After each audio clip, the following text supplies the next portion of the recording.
കൃപാസന May മാസ വണക്കം ആരംഭിക്കുകയാണ്. കൃപാസനത്തിലെ 2 പ്രധാനപ്പെട്ട അനുഗ്രഹ മാസങ്ങളാണ് മെയ് മാസവും ഒക്ടോബർ മാസവും. ഒക്ടോബർ മാസത്തെ റാലിയും അതുപോലെ തന്നെ മെയ് മാസത്തെ വണക്കമാസവുമാണ്. വണക്കമാസം നിങ്ങൾക്ക് കുടുംബസമേതം ഏറ്റെടുത്ത് നടത്താവുന്നതാണ്. നിങ്ങളുടെ നിയോഗങ്ങൾക്ക് വേണ്ടി അതിൻ്റെ രസീതുകൾ കൗണ്ടറിൽ നിന്ന് ലഭിക്കുന്നതായിരിക്കും. രണ്ടാമത്തെ അറിയിപ്പ്, കൃപാസനത്തിന് ജോമൽ സിസ്റ്ററിനെ പോലെ ബൗസെടുത്ത് സന്യാസവ്രതം സ്വീകരിച്ചുകൊണ്ട് സിസ്റ്റേഴ്സായിട്ട് ജീവിക്കാനും ശുശ്രൂഷിക്കാനും ആഗ്രഹിക്കുന്നവരെ, കൃപാസനത്താരെ ജീവനുടെ പ്രത്യക്ഷപ്പെട്ട മാതാവിൻ്റെ തിരുസന്നിധിയിൽ മാതാവിൻ്റെ ശുശ്രൂഷകരായിട്ട് ജീവിതം സമർപ്പിക്കാൻ ആഗ്രഹിക്കുന്നവർക്ക് ഇവിടെ 82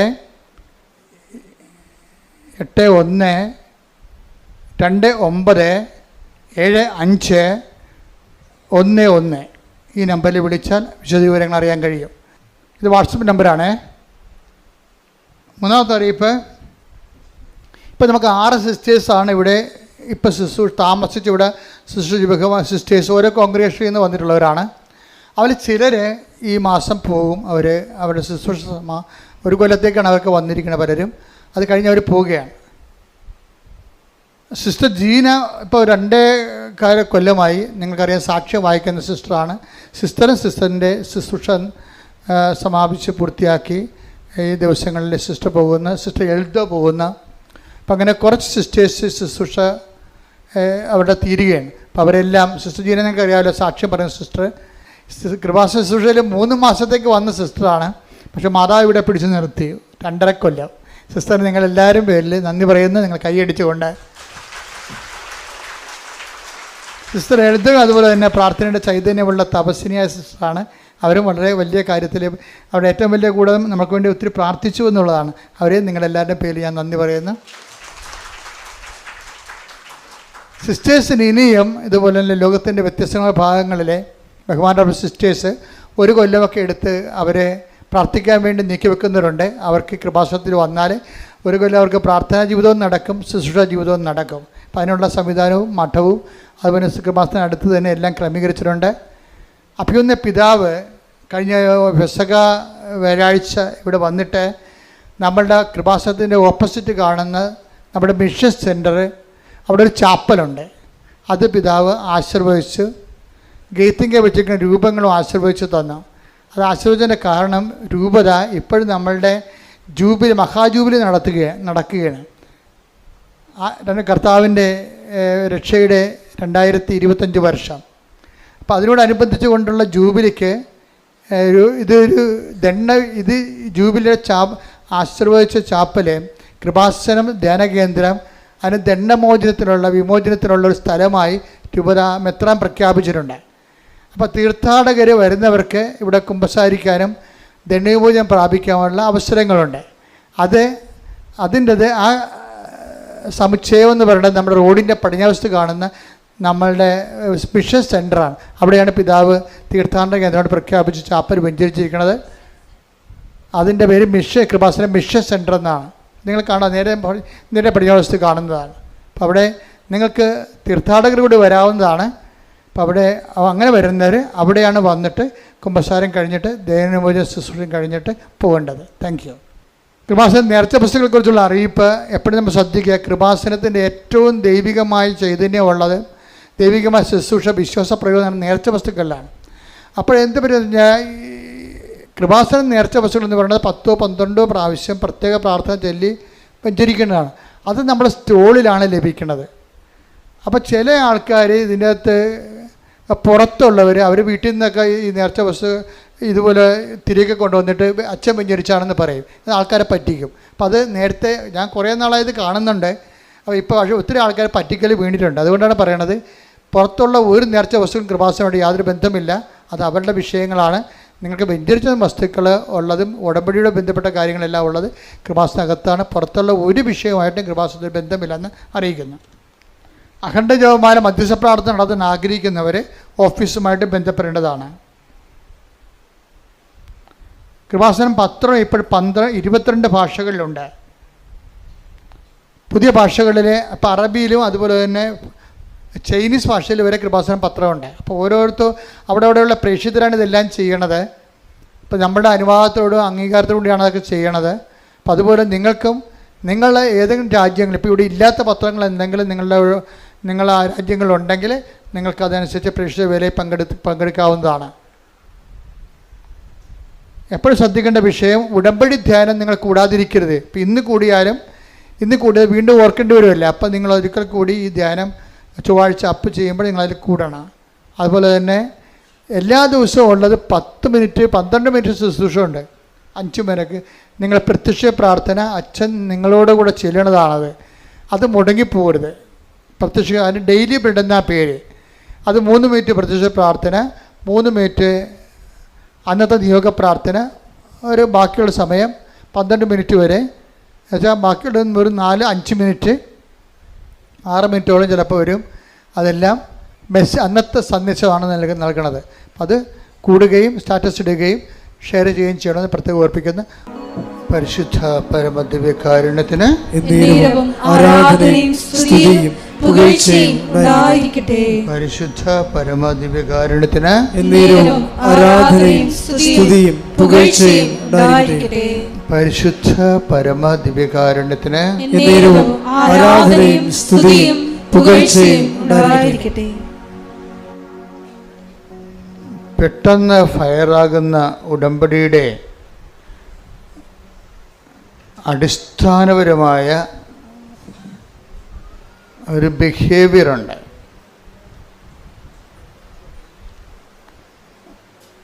ഉടമ്പടിയുടെ പെട്ടെന്ന് ഫയറാകുന്ന, പെട്ടെന്ന് ദീപ്തമാകുന്ന ഉടമ്പടിക്ക്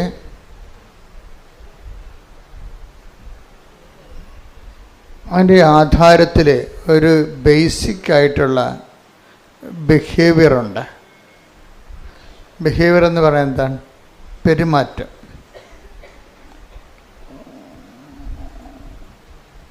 നിങ്ങൾക്ക് ഉടമ്പടി പെട്ടെന്ന് ഉടമ്പടിയിലേക്ക് ചാലുവാകണമെങ്കിൽ ആദ്യം ഒന്ന് ശ്രദ്ധിക്കേണ്ട കാര്യം, ഉടമ്പടി വിഹിതമായ ഒരു പെരുമാറ്റം കരുപ്പിടിപ്പിക്കാൻ ശ്രദ്ധയുണ്ടാകണം, അറ്റൻഷൻ. സഭാപ്രസംഗിയാണ് 5:1. വായിച്ചോളൂ, ശ്രദ്ധിക്കട്ടെ. ഹല്ലേലൂയ ഹല്ലേലൂയ ഹല്ലേലൂയ ഹല്ലേലൂയ. സഭാപ്രസംഗകൻ 5:1. ദേവാലയത്തിലേക്ക് പോകുമ്പോൾ, ദേവാലയത്തിലേക്ക് പോകുമ്പോൾ സൂക്ഷ്മതയുള്ളവനായിരിക്കുക, ശ്രദ്ധിച്ചു കേൾക്കാൻ അടുത്തു ചെല്ലുന്നതാണ് വിഡ്ഢിയുടെ ബലിയർപ്പണത്തേക്കാൾ ഉത്തമം. കാര്യം അറിയാതെ ആചാരങ്ങൾ കാണിക്കുന്നതാണ് വിഡ്ഢിയുടെ ബലിയർപ്പണം എന്ന് പറയുന്നത്. കാര്യം അറിയാൻ പാടില്ലാതെ അനുഷ്ഠാനങ്ങൾ കൂടിക്കൊണ്ടിരിക്കും. അതാണ് പറയണത്. ഒന്നിനു വായിച്ച ഭാഗം, ദേവാലയത്തിലേക്ക് പോകുമ്പോൾ സൂക്ഷ്മതയുള്ളവനായിരിക്കുക, ശ്രദ്ധിച്ചു കേൾക്കാൻ അടുത്തു ചെല്ലുന്നതാണ് വിഡ്ഢിയുടെ ബലിയർപ്പണത്തേക്കാൾ ഉത്തമം. കാര്യം അറിയാതെ അനുഷ്ഠാനങ്ങളും ആചാരങ്ങളും പങ്കെടുക്കുന്നത് വിഡ്ഢിത്തമാണ്. അവരുടെ അത്തരം കാര്യം അറിയാതെയുള്ള ഇടപാടുകളേക്കാൾ നല്ലത് ശ്രദ്ധിച്ച് കേൾക്കാൻ അടുത്ത് ചെല്ലുന്നതാണ്. ഇപ്പോൾ തുടങ്ങിയത് എങ്ങനെയാണ്? ദേവാലയത്തിലേക്ക് പോകുമ്പോൾ നമ്മൾ ദേവാലയത്തിൽ വന്നിരിക്കുന്നതിൻ്റെ ഉദ്ദേശം എന്താണ്? കഴിഞ്ഞ ദിവസങ്ങളിൽ ഇവിടെ ജോജി എന്നും പറഞ്ഞുള്ള ഒരു മകൻ്റെ, തൃശ്ശൂർക്കാരനാണ്, അവൻ്റെ സാക്ഷ്യം ഉണ്ടായിരുന്നു. അത് ഇത്തിരി മുതിർന്ന ആളാണ്, അവനെന്ന് പറയാൻ പറ്റത്തില്ല, ഇത്തിരി ഭാഗതയുള്ള കുടുംബനാഥനാണ്. തന്നെ എനിക്കിഷ്ടപ്പെട്ടത് അദ്ദേഹത്തിൻ്റെ സ്പിരിച്വൽ മെച്യൂരിറ്റിയാണ്. അതാണ് ബിഹേവിയർ എന്ന് ഞാൻ പറഞ്ഞതിൻ്റെ കാര്യം. ബിഹേവിയർ എന്ന് പറയത്തില്ലേ, നിങ്ങളുടെ പെരുമാറ്റം കാണുമ്പോൾ നിങ്ങൾ സൂക്ഷ്മതയുള്ളവരാണെന്ന് ദൈവത്തിന് തോന്നണം. അതായത് എനിക്ക് ഉടമ്പടി എടുത്തിട്ട് ഒരു 3 മാസം ഉടമ്പടി എടുത്ത് കഴിഞ്ഞിട്ടും പ്രത്യേക അടയാളമൊന്നും കിട്ടിയില്ല എന്ന് ആരെങ്കിലും പറയണമെങ്കിൽ എൻ്റെ അടുത്ത് വന്ന് പറയണപ്പോഴും നിങ്ങൾ ഇനി ഇത് ഇവിടെ വരേണ്ട കാര്യമില്ലെന്ന് പറയും. എന്താ ഞാൻ പറയത്തുള്ളൂ, വരേണ്ട കാര്യമില്ല. നിങ്ങൾക്ക് കഥ അറിയാതെ ആട്ടം കാണുകയാണ്. എന്തൊക്കെ എഴുതി കൊണ്ടുവന്ന് കെട്ടിത്താത്തുമ്പോൾ എന്തോ സംഭവം നടക്കുമെന്ന് വിചാരിച്ചതിന് വിട്ടിവേഷം കെട്ടുകയാണ്. അങ്ങനെ വിട്ടിവേഷം കെട്ടാൻ്റെ സ്ഥലമല്ല ഇത്.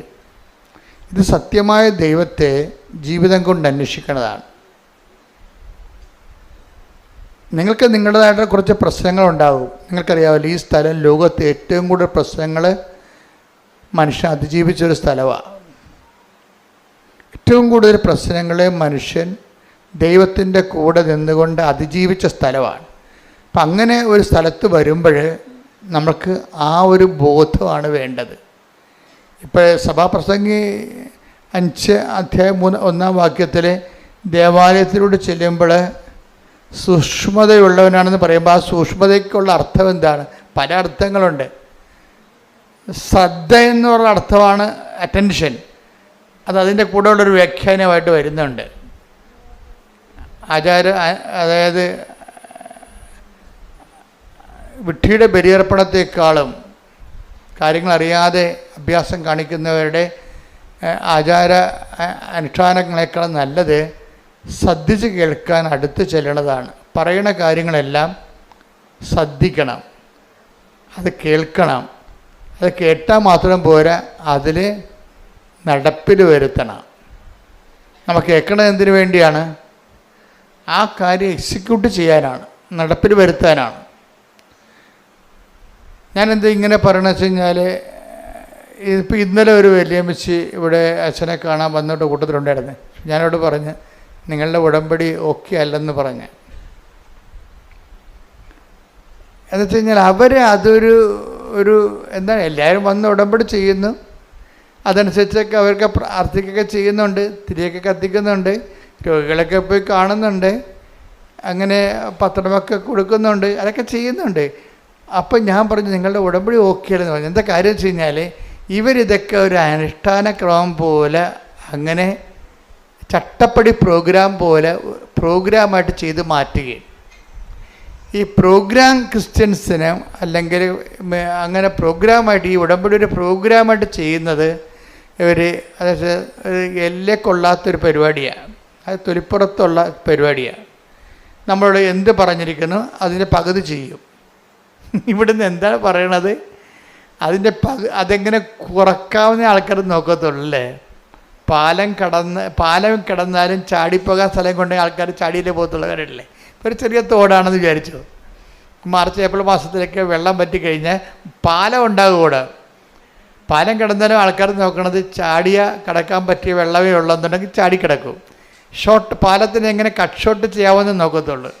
അത് ആൾക്കാരുടെ ബിഹേവിയറിലുള്ള ഒരു പ്രശ്നമാണ്. എങ്ങനെ പെട്ടെന്ന് ലളിതമായിട്ട് തീർക്കാൻ പറ്റുമെന്ന്. ഈ ഒരു ബിഹേവിയറിസം പെരുമാറ്റ ശൈലി ഉടമ്പടി കൊണ്ടുവന്നിട്ടുണ്ട്. ഈ ശ്ലോകത്തിൽ കഴിക്കാൻ പറ്റുമെന്ന് നോക്കും. കഴിക്കാൻ പറ്റത്തില്ലെന്നല്ല പ്രശ്നം. ഉടമ്പടി വർക്കൗട്ട് ആകണമെന്നുണ്ടെങ്കിൽ ദൈവത്തിന് തോന്നണം നിങ്ങൾ വിഷയത്തെക്കാളുപരി നിങ്ങളുടെ സബ്ജക്റ്റ് വൈസായിട്ടുള്ള നിങ്ങളുടെ വിഷയത്തെക്കാളുപരി ദൈവത്തെ സ്നേഹിക്കുന്നുവെന്ന് ദൈവത്തിന് തോന്നണം. അതുകൊണ്ട് ഞാൻ എപ്പോഴും നിങ്ങളോട് പറയും, പുതിയ ഓഡിയൻസാണ് എപ്പോഴും കേൾക്കുന്നതുകൊണ്ടാണ് ഞാൻ ചില കാര്യങ്ങളൊക്കെ വീണ്ടും ആവർത്തിക്കുന്നത്. എങ്കിലും നിങ്ങൾക്ക് ഒത്തിരി നഷ്ടങ്ങളുണ്ടെന്നാണ് ഞാൻ കരുതുന്നത്. കാര്യം ഉടമ്പടി അടിസ്ഥാന പ്രമാണങ്ങൾ കേൾക്കണമെന്നുണ്ടെങ്കിൽ ആദ്യകാല ധ്യാനങ്ങൾ കൂടണം. ഇപ്പം അടിസ്ഥാന പ്രമാണമൊന്നും പറയണില്ലല്ലോ.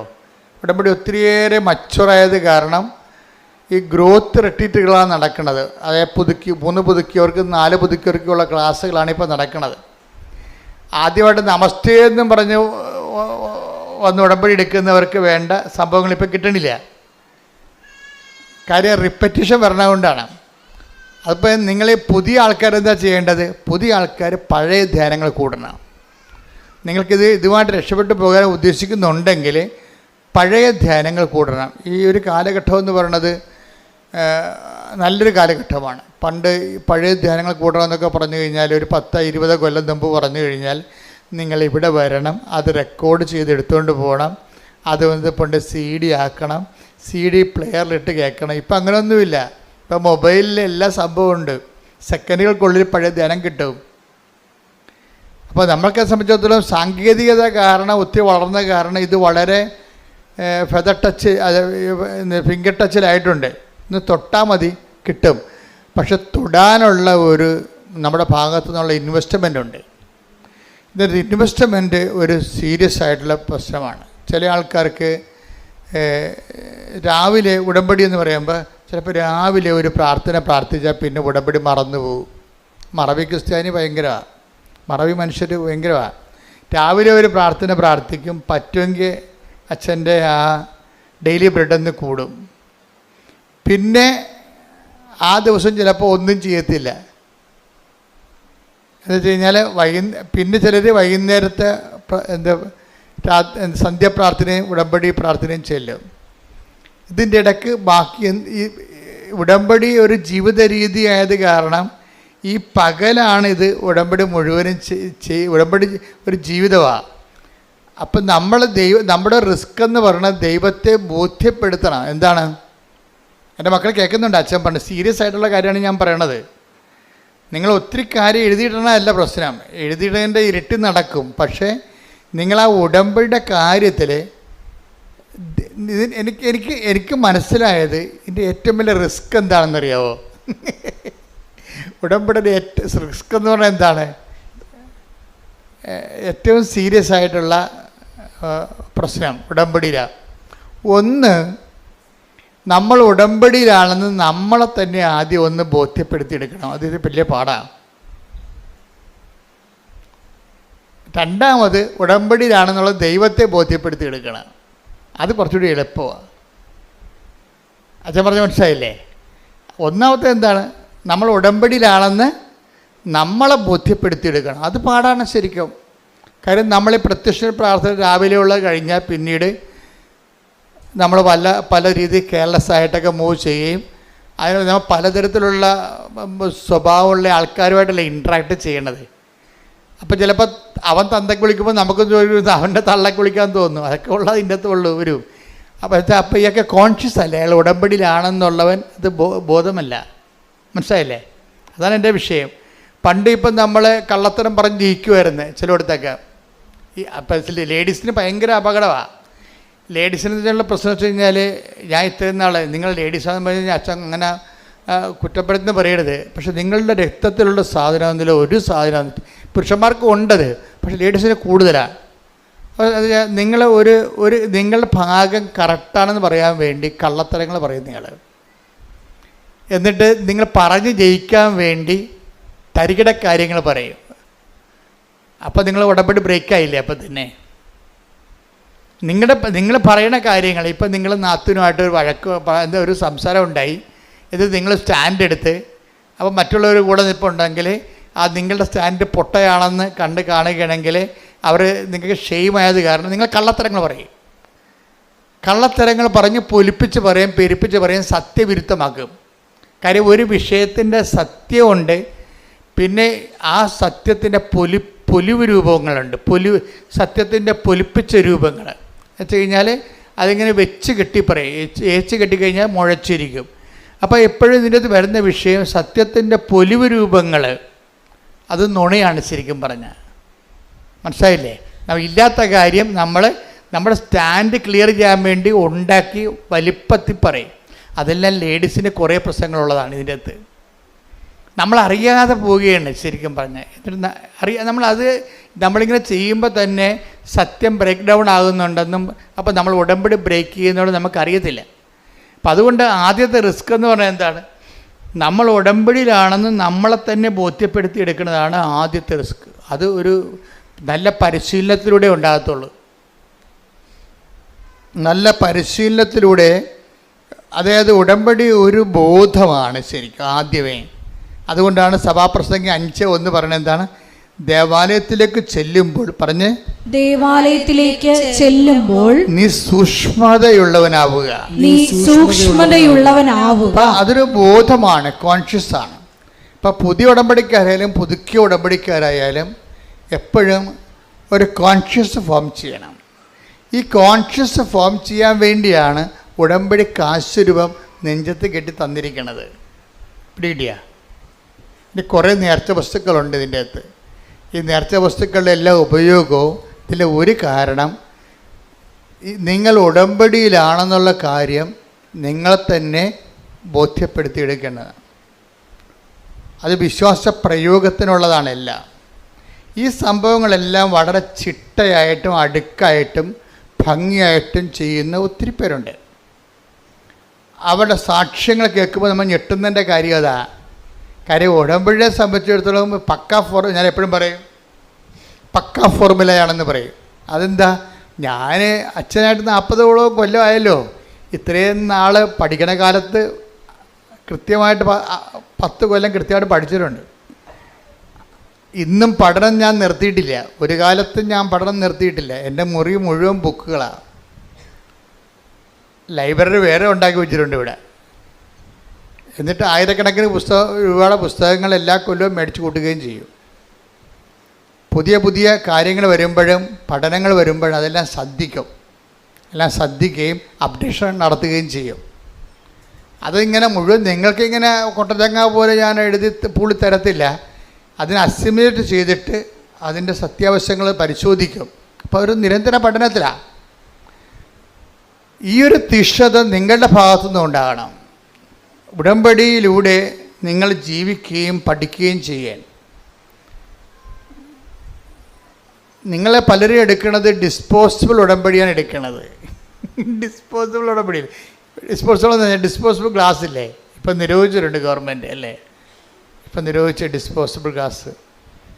അത് കാപ്പി കുടിച്ചിട്ട് ഗ്ലാസ് എടുത്ത് എറിഞ്ഞ് ഡിസ്പോസ് ചെയ്ത് കളയും.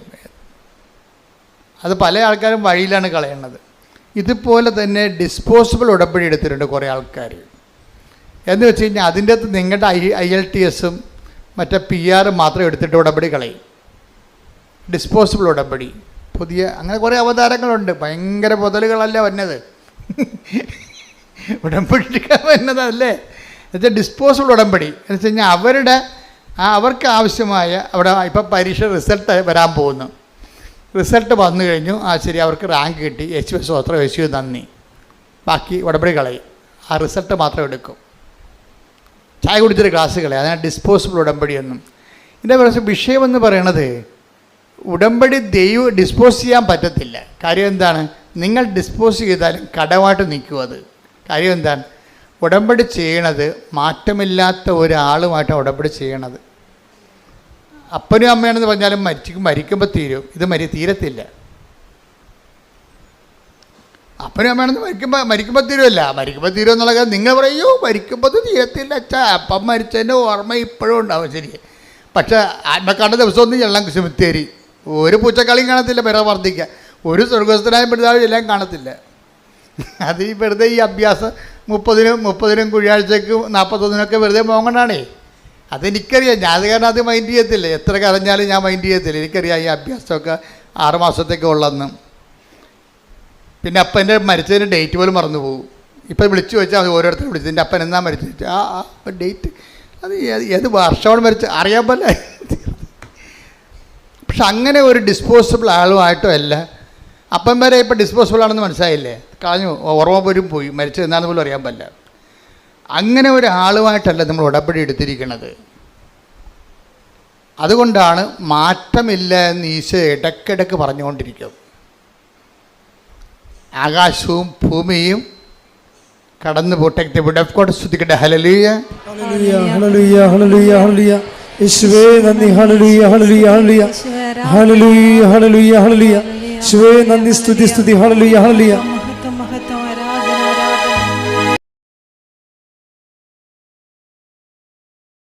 പരിശുദ്ധ പരമ ദിവ്യകാരുണ്യത്തിന്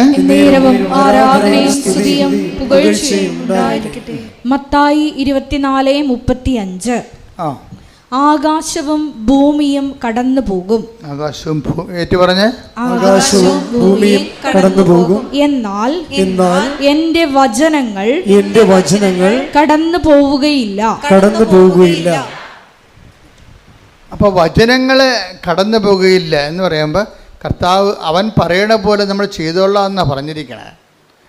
എപ്പോഴും മനസ്സിലാക്കേണ്ട ഒരു വിഷയം എന്ന് വെച്ച് കഴിഞ്ഞാൽ കർത്താവിൻ്റെ മാറ്റമില്ലാത്തവനുമായിട്ടാണ് നമ്മൾ ഉടമ്പടി എടുത്തിരിക്കുന്നത്. അപ്പോൾ നമ്മുടെ വിഷയങ്ങൾ മാറിയാലും ഉടമ്പടി ജീവിതത്തിന് പിന്നെയും നിലനിൽപ്പും പ്രസക്തിയും ഉണ്ട്. ദൈവത്തോടാണ് നമ്മൾ ഉടമ്പടി ചെയ്തിരിക്കണം എന്നുള്ളൊരു ബോധമാണ് ഈ ദേവാലയത്തിലേക്ക് പോകുമ്പോൾ സൂക്ഷ്മതയുള്ളവനാകണമെന്ന് പറയുമ്പോൾ ആ സൂക്ഷ്മത എന്ന് പറയണത് ഒരു ബോധമാണ്. എന്താണ് ബോധം? അതിൽ ഒന്നാമത്തെ ബോധം എന്താണ്? ഞാൻ ദൈവത്തോടാണ് ഉടമ്പടി എടുത്തിരിക്കുന്നത്. അത് ഡിസ്പോസിബിൾ അല്ല. ഇത് എന്നെ പറഞ്ഞ് പഠിപ്പിക്കണം തന്നെത്താൻ. അതാണ് പറയണത് ഉടമ്പടി എന്ന് പറയണത്. എൻ്റെ റിസ്കിൽ ഒന്നാമത്തെ കാര്യം എന്താണ്? ഞാൻ ഉടമ്പടിയിലാണെന്ന് തന്നെ പറഞ്ഞ് പഠിപ്പിക്കുന്നതാണ് എൻ്റെ ഒന്നാമത്തെ റിസ്ക്. ഒന്ന് പറഞ്ഞേ, ഞാൻ ഉടമ്പടിയിലാണെന്നൊന്ന് ആവർത്തിച്ച് പറഞ്ഞേ. ഞാൻ ഉടമ്പടിയിലാണ്, ഞാൻ ഉടമ്പടിയിലാണ്, ഞാൻ ഉടമ്പടിയിലാണ്, ഞാൻ ഉടമ്പടിയിലാണ്. Okay, praise the Lord. Praise the Lord. അപ്പോൾ ഇത് ഇടയ്ക്ക് എല്ലാ ദിവസവും ഒന്ന് പറയണത് നല്ലതായിരിക്കും കേട്ടോ. പ്രത്യേകിച്ച് നിങ്ങൾ കാത്തലിക്സ് കുമ്പസാരിക്കുമ്പോൾ എവിടെയാണ് ഈ ഉടമ്പടി ദിവസങ്ങളിൽ കാര്യം ഒരു അവിശുദ്ധമായൊരു വ്യക്തിയുമായിട്ട് ദൈവത്തിന് ഉടമ്പടി നിലനിൽക്കാൻ പാടായിരിക്കും. മനസ്സിലായില്ലേ? അതുകൊണ്ടാണ് എബ്രാഹത്തിനോട് പറഞ്ഞത്. എന്താണ് എബ്രാഹത്തിനോട് എന്താ ദൈവം പറഞ്ഞത്? ഇതാ പഴയ ധ്യാനത്തിൽ നിന്ന് എടുത്ത് പറയണ കേട്ടോ. അത് പറഞ്ഞെടുത്ത് 17:1 എടുത്ത് ശ്രുതികട്ടെ. ഹല്ലേലൂയ. ഉൽപ്പത്തി 17:1. ഉൽപ്പത്തി 17:1. അബ്രാമിന് 99 വയസ്സായപ്പോൾ കർത്താവ് പ്രത്യക്ഷപ്പെട്ട് അവനോട് അരുൾ ചെയ്തു, സർവശക്തനായ ദൈവമാണ് ഞാൻ, എന്റെ മുമ്പിൽ വ്യാപരിക്കുക,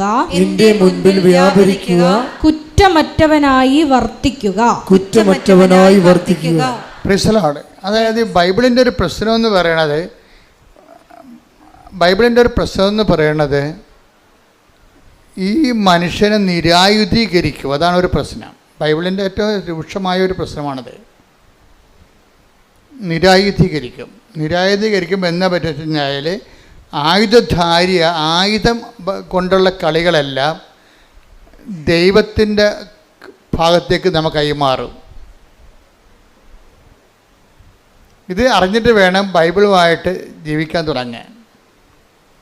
എന്ന് വെച്ച് കഴിഞ്ഞാൽ ചില സമയത്ത് ആയുധം വെച്ചുള്ള കളികളുണ്ടാകുമല്ലോ ജീവിതത്തിലൊക്കെ. അതിർത്തി തർക്കം, അടിപിടി, ആക്രമണങ്ങളൊക്കെ ഉണ്ടായത്. ഇങ്ങനെയുള്ള ചില ബലപരീക്ഷണങ്ങളൊക്കെ ജീവിതത്തിൽ വരും. ഇപ്പം ഞങ്ങളൊക്കെ ഇവിടം വരെ ഈ ശുശ്രൂഷ വരെ എത്തുമ്പോൾ എന്താ ഇതിനുള്ളിൽ ബലപരീക്ഷണങ്ങളുടെ ഒത്തിരിയേറെ ചാൻസുകളുണ്ടാവും. നമ്മളെന്നാ ചെയ്യും? ഈ ബലപരീക്ഷണങ്ങളെ നാട്ടുകാരെപ്പോലെ കിടന്നുകൊണ്ട് ബഹളം ഉണ്ടാക്കാനോ അടിപിടി ഉണ്ടാക്കാനോ നിൽക്കുക ഇല്ല. ആ ഫയല് മാതാവ് വഴി ഈശോയ്ക്ക് അങ്ങോട്ട് കൈമാറും. ഞങ്ങൾക്കറിയാം ഇതൊക്കെ ഒപ്പിടുമെന്ന്. കാര്യം ഇവരെ ഏൽപ്പിച്ചിരിക്കുന്നത് ഈ ബലപരീക്ഷണത്തിനാണ്. സാത്താൻ്റെ തല തകർക്കാൻ വേണ്ടി ദൈവം സൃഷ്ടിച്ച സംഭവമാണ്.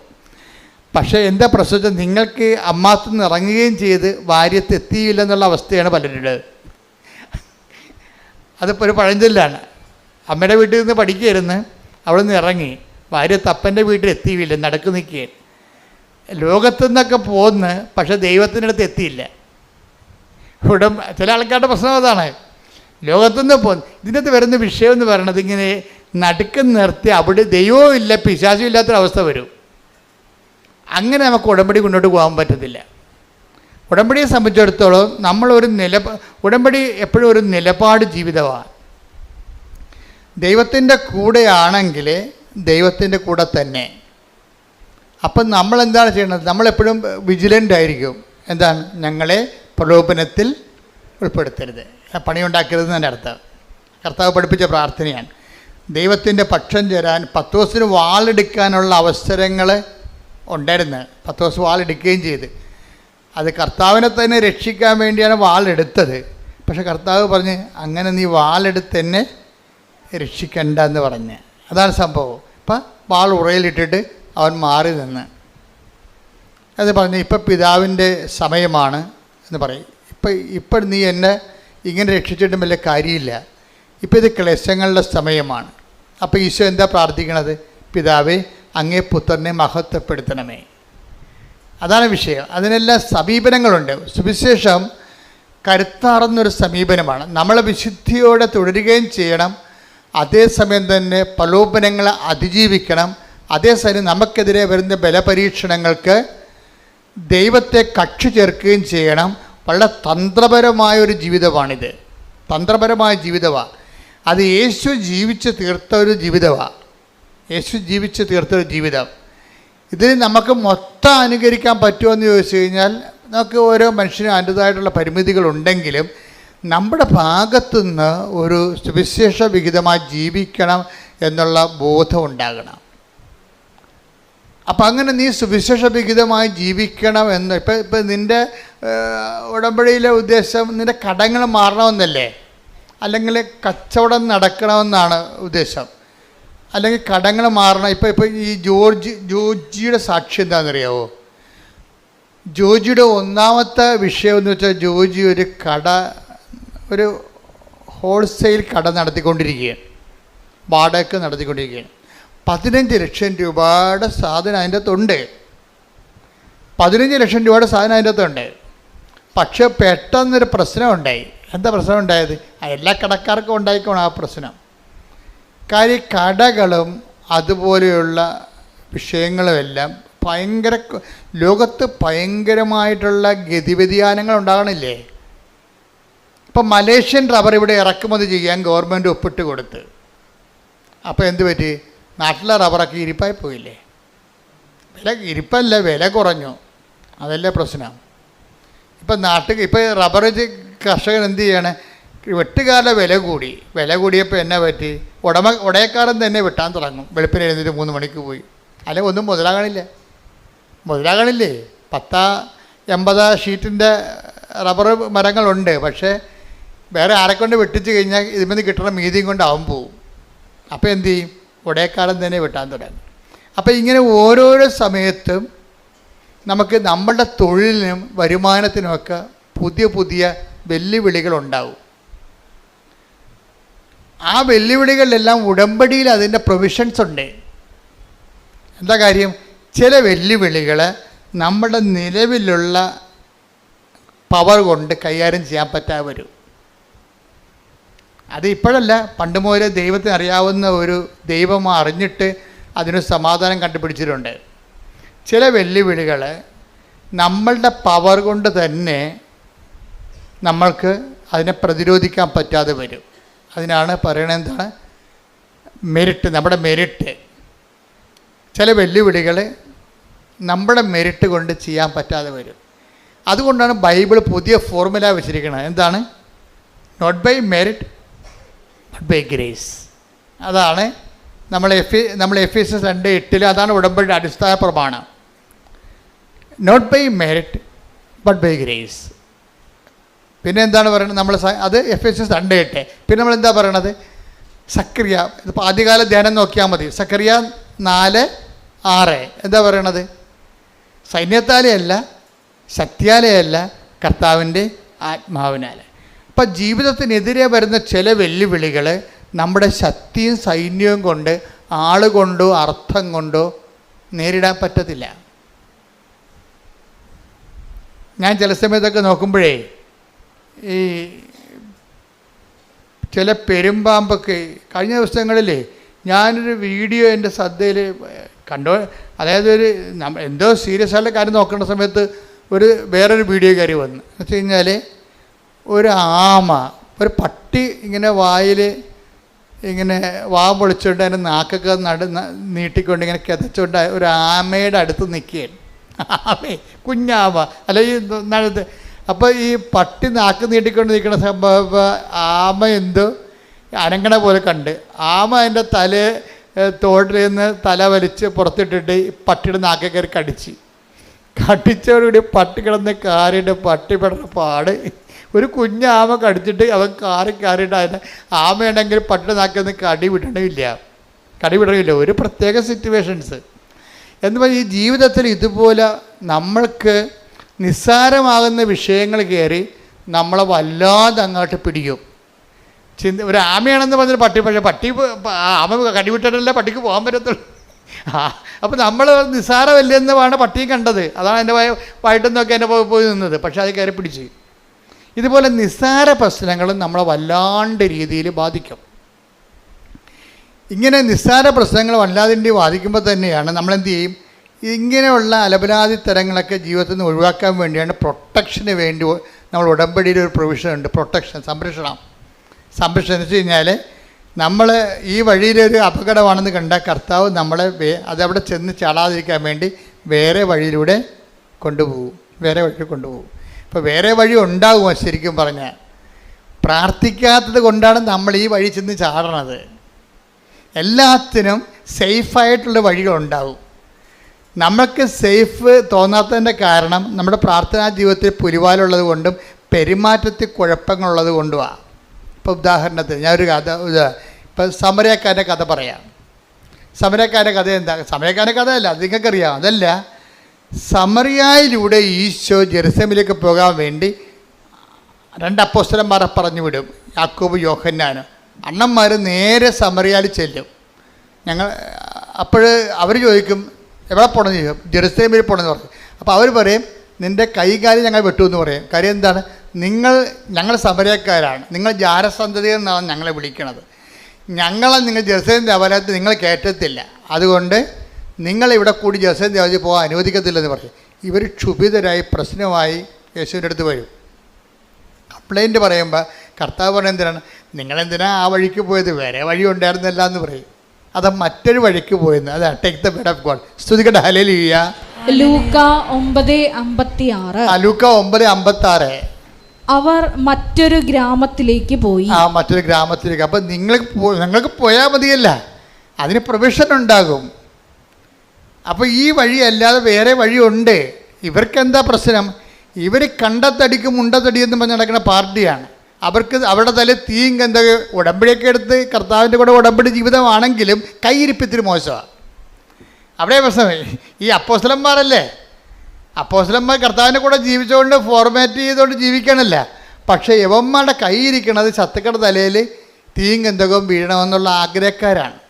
ഉടമ്പടിയൊക്കെയാണ് കാര്യം ശരി, പക്ഷേ നമ്മളെ തൊട്ട് കഴിഞ്ഞാൽ അവൻ്റെ തല തെറിക്കണമെന്നുള്ള മെൻറ്റാലിറ്റി ഉള്ള ആൾക്കാരാണ്.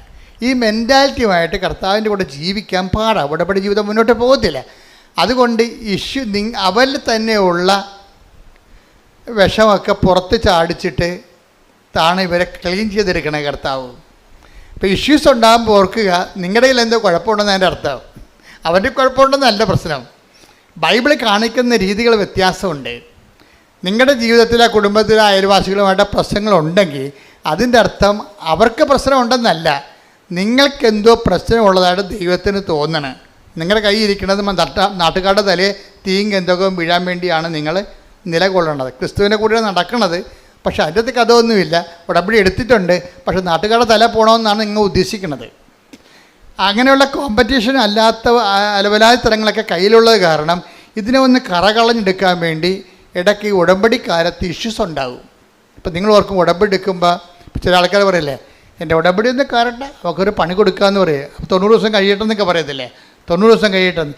ഇങ്ങനെ കുറേ പെലിച്ചാളികൾ ഉടമ്പടി എടുത്തിട്ടുണ്ട്.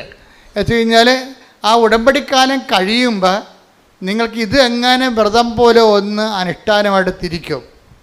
ഇതിങ്ങനെ ഈ ഉടമ്പടിക്കാലം ഒന്ന് അനുഷ്ഠാനം പോലെ വെള്ളമടിക്കാതെയും നാട്ടുകാരുടെ മേക്കെട്ട് കയറാതെയൊക്കെ മര്യാദയൊക്കെ ഇങ്ങനെ നല്ല പിള്ള ചമഞ്ഞ് ജീവിക്കും. എന്നിട്ട് ഇവരുടെ ഉള്ളിലെന്താണ് കൂട്ടിക്കൂട്ടി വെക്കും പക. എന്നിട്ട് ഉടമ്പടി കഴിയുമ്പോൾ എല്ലാത്തിനും കൂടി ഒറ്റത്തവണ തീർപ്പാക്കും.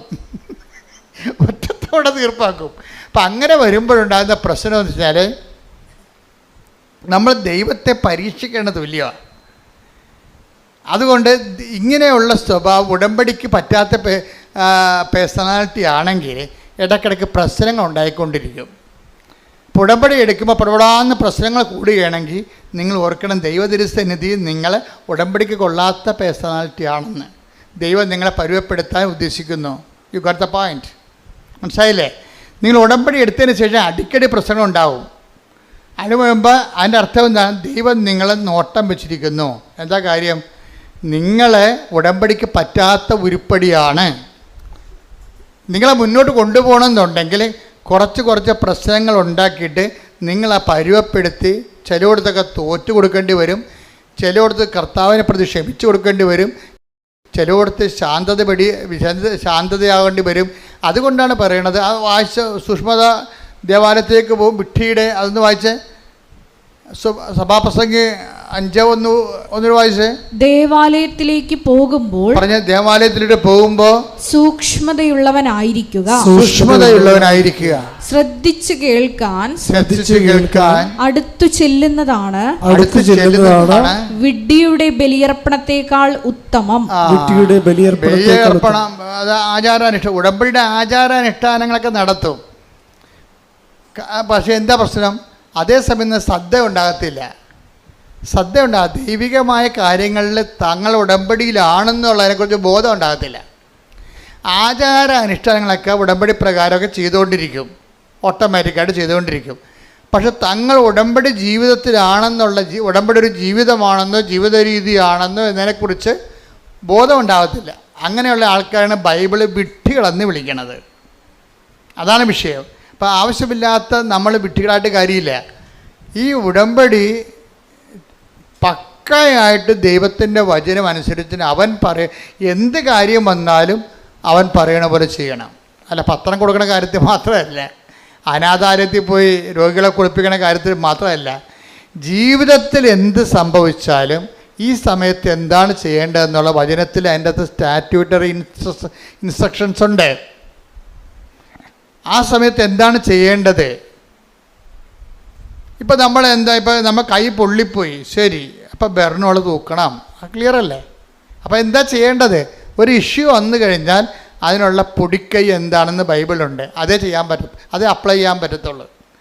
അല്ലെന്നുണ്ടെങ്കിൽ നിങ്ങൾ ഉടമ്പടിക്ക് പുറത്തു പോകും. നിങ്ങൾ അവൻ പറയണ പോലെ ചെയ്തോളാമെന്ന് പറഞ്ഞാലല്ല ഉടമ്പടി എടുത്തിരിക്കണേ. അപ്പോൾ അവൻ പറയണ പോലെ ആ വിഷയത്തിന് ചെയ്തില്ല എന്നുണ്ടെങ്കിൽ ഉടമ്പടി ഓട്ടോമാറ്റിക് ബ്രേക്കിംഗ് സംഭവിക്കും. അപ്പോൾ ആരുടെ കുഴപ്പം കൊണ്ടാണ്? നമ്മൾ അതുപോലെ ചെയ്യാത്ത കൊണ്ട്. അപ്പോൾ പൂർണ്ണ ഉടമ്പടി ബ്രേക്കായി കഴിഞ്ഞാൽ കുഴപ്പം എന്താണ്? ഉടമ്പടി എടുത്തതിൻ്റെ മുഴുവൻ ഉത്തരവാദിത്വവും നമ്മുടെ പേരിലേക്ക് വരും. അതാണ് വിഷയം.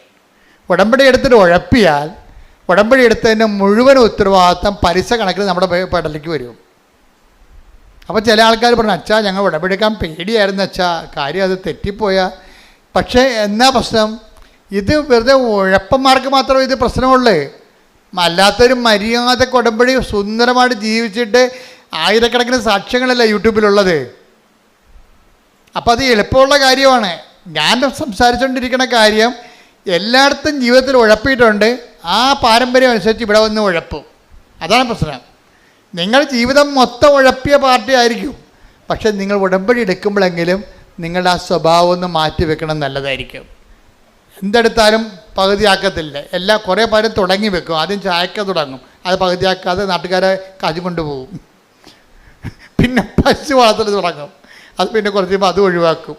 ഇങ്ങനെ കുറേ തുടങ്ങി പകുതിക്ക് ഇട്ട് വസ്തു വിറ്റുമാറ്റി തെണ്ടികളായ ആൾക്കാർ നാട്ടിലുണ്ട്. എന്താ കാര്യം? ഒന്നിനകത്തും കോൺസെൻട്രേറ്റ് ചെയ്യത്തില്ല, ഒരു സാധനത്തിലും കോൺസെൻട്രേറ്റ് ചെയ്യത്തില്ല.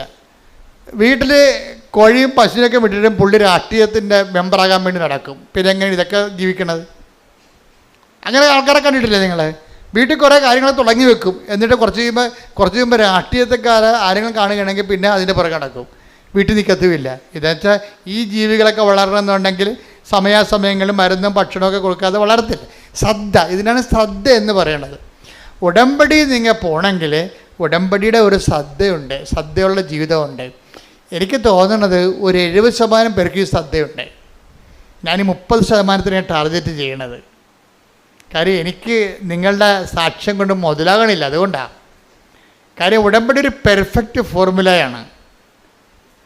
അത് ഒരുമാതിരിപ്പെട്ട ഏത് മന്ദബുദ്ധിയും അതൊന്ന് ആക്ടിവേറ്റ് ചെയ്താൽ നല്ല റിസൾട്ട് വരേണ്ടതാണ്. ചില ആൾക്കാർക്ക് 2 പ്രാവശ്യം പുതുക്കിയിട്ടും 0 റിസൾട്ടാണ്. 2 പ്രാവശ്യം പുതുക്കി, പക്ഷേ 0 റിസൾട്ടാണ്. എന്താ കാര്യം? ഞാൻ നേരത്തെ പറയാറുള്ള പോലെ വവ്വാല് കടിച്ച അത്തിക്കാ പോലെയാണ്, പകുതി കടിക്കും, എല്ലാ പഴത്തിലും കയറി കടിക്കും, ഒരെണ്ണം മുഴുവനായിട്ട് തിന്നത്തില്ല, മൊത്തം താഴെ കിടക്കണം കാണാം. എല്ലാ പഴൻ്റെയൊക്കെ സ്വഭാവമാണ്, കണ്ണും മൂക്കും കാണാൻ പാടില്ലാതെ കണ്ട പഴത്തെ എല്ലാം കയറി കടിക്കും, എന്നിട്ട് പഴു തിന്ന് കഴിയുമ്പോൾ അത് താഴെ പോകും. എന്ന് പറഞ്ഞാൽ എല്ലാത്തിനെയും പകുതി ചെയ്യും. ഉടമ്പടിയുടെ എല്ലാത്തിൻ്റെയും പകുതി ചെയ്യും. ഒന്ന് പ്രാർത്ഥിച്ച്, കർത്താവ് ദൈവമേ, കർത്താവായ ദൈവമേ, പൂർണ്ണമായ ദൈവസ്നേഹത്തോടെ പൂർണ്ണ ഉടമ്പടി ചെയ്ത് ഉടമ്പടി ദൈവ പൈതലിന്റെ പെരുമാറ്റ രീതിയോടെ സുവിശേഷ ജീവിതം നയിക്കാൻ ഞങ്ങളെ സഹായിക്കണമേ. ശ്രദ്ധിക്കട്ടെ,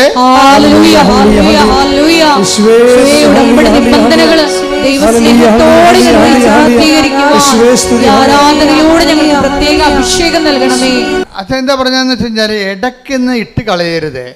അത് ഇതിൻ്റെ ഒരു പ്രോസസ്സിംഗ് എന്ന് പറയണത്, നിങ്ങളിപ്പോൾ ഞാൻ ജോജിയുടെ കഥ പറഞ്ഞില്ലേ, ജോജിയുടെ കുറേ സാക്ഷ്യങ്ങൾ, ഒറ്റ ശ്വാസത്തിൽ 4 നല്ല സാക്ഷ്യങ്ങളാണ് അത് പറയുന്നത്. അപ്പം അദ്ദേഹത്തിൻ്റെ വിഷയം വെച്ചാൽ മറ്റ് കോമ്പറ്റീഷൻസ് ഉണ്ടായി. അദ്ദേഹത്തിൻ്റെ ഒരു ഹോൾസെയിൽ ബിസിനസ്സറാണ്, ഡിസ്ട്രിബ്യൂട്ടറുമാണ്. അപ്പോൾ അതിന് കോമ്പറ്റീഷൻ ഉണ്ടായി. എപ്പോഴും പുതിയ പുതിയ കമ്പനികളൊക്കെ വരുമല്ലോ രംഗത്ത്, അവർ നല്ല ശരിക്കും ഓഫർ കൊടുക്കും. അപ്പോൾ ആൾക്കാരുടെ രീതി എന്താണ്? ഓഫറിൻ്റെ പുറകെ പോകും അല്ലേ? എല്ലാവരും അങ്ങനെ ഓഫറിൻ്റെ ഒഴുക്കിലല്ലേ ആൾക്കാർ കമ്പ്യൂട്ടർ നോക്കണം, എന്ത് ഓഫറുണ്ടെന്നാണ് നോക്കണത്. അപ്പോൾ ഓഫറിൻ്റെ ശ്രദ്ധിക്കുമ്പോൾ സ്വാഭാവികമായിട്ടും നമുക്കറിയാമല്ലോ, ഒരു കച്ചവടക്കാരന് ഒരിക്കലും ഒരു സാധനവും നമുക്ക് ലാഭം തന്നവൻ വിൽക്കുക ഒരിക്കലും അല്ല, പിന്നെ അവൻ ജയിക്കണ്ടേ. അപ്പോൾ ഓഫറെന്ന് പറയുമ്പോൾ എവിടെയെങ്കിലും ഒരു ചവിട്ടിപ്പിടുത്തം കാണും, ഉറപ്പല്ലേ? ഞാനാണ് ഈ ഓഫറിൻ്റെ ഒരു പരിപാടിക്ക് നിൽക്കത്തില്ലേ. പരമാവധി സാധനങ്ങൾ വാങ്ങിക്കാതിരിക്കാൻ നോക്കണം. കാര്യം വെച്ചാൽ നമ്മളുടെ അതായത് ഇന്നത്തെ ആൾക്കാരുടെ അവസ്ഥ എന്ന് വെച്ച് കഴിഞ്ഞാൽ എല്ലാം ഓൺലൈനിൽ കിട്ടുന്ന കാരണം ചുമ്മാ കുത്തിയാൽ മതിയില്ല. ചുമ്മാ കുത്തിയാൽ സാധനം വിട്ടി വരത്തില്ലേ. അപ്പോൾ പിള്ളേരുടെ കാശുണ്ടെങ്കിൽ അവരതനുസരിച്ചിട്ട് കൈകാര്യം ചെയ്യും. ചില അപ്പന്മാരമ്മമാരൊക്കെ അതൊക്കെ കുറച്ചൊക്കെ നിയന്ത്രിക്കും. നമുക്ക് കുഞ്ഞുങ്ങളുടെ കുറച്ച് സ്നേഹം തൽക്കാലത്തെ കുറച്ച് സ്നേഹം കുറയുന്നേ ഉള്ളൂ. ഇപ്പം നമ്മൾ നിയന്ത്രിച്ചാൽ കുറച്ച് കഴിയുമ്പോൾ അവരും പാകത പഠിക്കും. അല്ലെങ്കിൽ കിട്ടുന്ന എല്ലാം മേടിച്ച് ഉപയോഗിക്കാൻ വേണ്ടി ആൾക്കാർക്ക് ഇങ്ങനെ ഈ നമ്മുടെ ബോഡിക്ക് ഒരു ടെൻഡൻസി ഉണ്ട്, ആസ്വദിക്കാൻ പറ്റുന്നതെല്ലാം ആസ്വദിക്കണമെന്നുള്ള ഒരു ടെൻഡൻസി ഉണ്ട്. അത് എന്തെല്ലാം ആസ്വദിക്കാൻ പറ്റും അതെല്ലാം ആസ്വദിക്കണമെന്ന്. അതിങ്ങനെ എല്ലാം പശുക്കൾക്കും മൃഗങ്ങൾക്കും കിളികൾക്കും എല്ലാം ഉണ്ട്. മനുഷ്യൻ്റെ ഒരു പ്രശ്നം വെച്ച് കഴിഞ്ഞാൽ നമുക്ക് പറ്റാത്തതിനോട് നോ പറയാനുള്ള ഒരു ഫോർമേഷൻ ഉണ്ടാണ്. പറ്റാത്തതിനോട് ആവശ്യമില്ലാത്തത് പലതും ആവശ്യമില്ലാത്ത കാര്യങ്ങളാണ്. നിങ്ങളുടെ വീട്ടിലേക്ക് നോക്കിക്കഴിഞ്ഞാൽ ആക്രി സാധനം തന്നെ മിക്കവാറും ഒരു ലോഡേ കയറ്റാനുണ്ടാവും. നമ്മുടെ വീടുകളിലൊക്കെ നോക്കിക്കഴിഞ്ഞാലേ ഒരു ലോഡൊക്കെ ഇതൊക്കെ എവിടെ കൊണ്ടേ കുഴിച്ചിടുവോ എന്ന് പറഞ്ഞ് തലയിലും കെട്ടി നിൽക്കണ കാണാം. എന്താ കാര്യം? ഓരോരോ ആക്രാന്തത്തിന് വാങ്ങിച്ചു കൂട്ടിയ സാധനങ്ങളാണ്. ആ കാശും പോയി, അത് കെടായും പോയി, ഇപ്പോൾ ആവശ്യമില്ല. ഇതെല്ലാം കൊണ്ട് എവിടെ വെക്കും? എല്ലാം പൊടിയും പിടിച്ച് നാശകോടാലിയായി കിടക്കുകയാണ്, വെറുതെ ജാർഗൺ വസ്തുക്കളായിട്ട് കിടക്കുകയാണ്. അപ്പോൾ ഇതൊക്കെ കുഞ്ഞുങ്ങളെ ആദ്യമേ ട്രെയിൻ ചെയ്യുകയാണെങ്കിൽ അവരെ ട്രെയിൻ ചെയ്ത് വരും. ഒരു പ്രശ്നവുമില്ല. അങ്ങനെ എത്രയോ മാതാപിതാക്കന്മാരുണ്ട്. കളിക്കോപ്പ് പോലും, ഞാൻ ഈ ദിവസങ്ങളിലൊരു വീഡിയോ കണ്ടത്, കളിക്കോപ്പൊന്നും അപ്പം മേടിച്ച് കൊടുക്കത്തില്ല.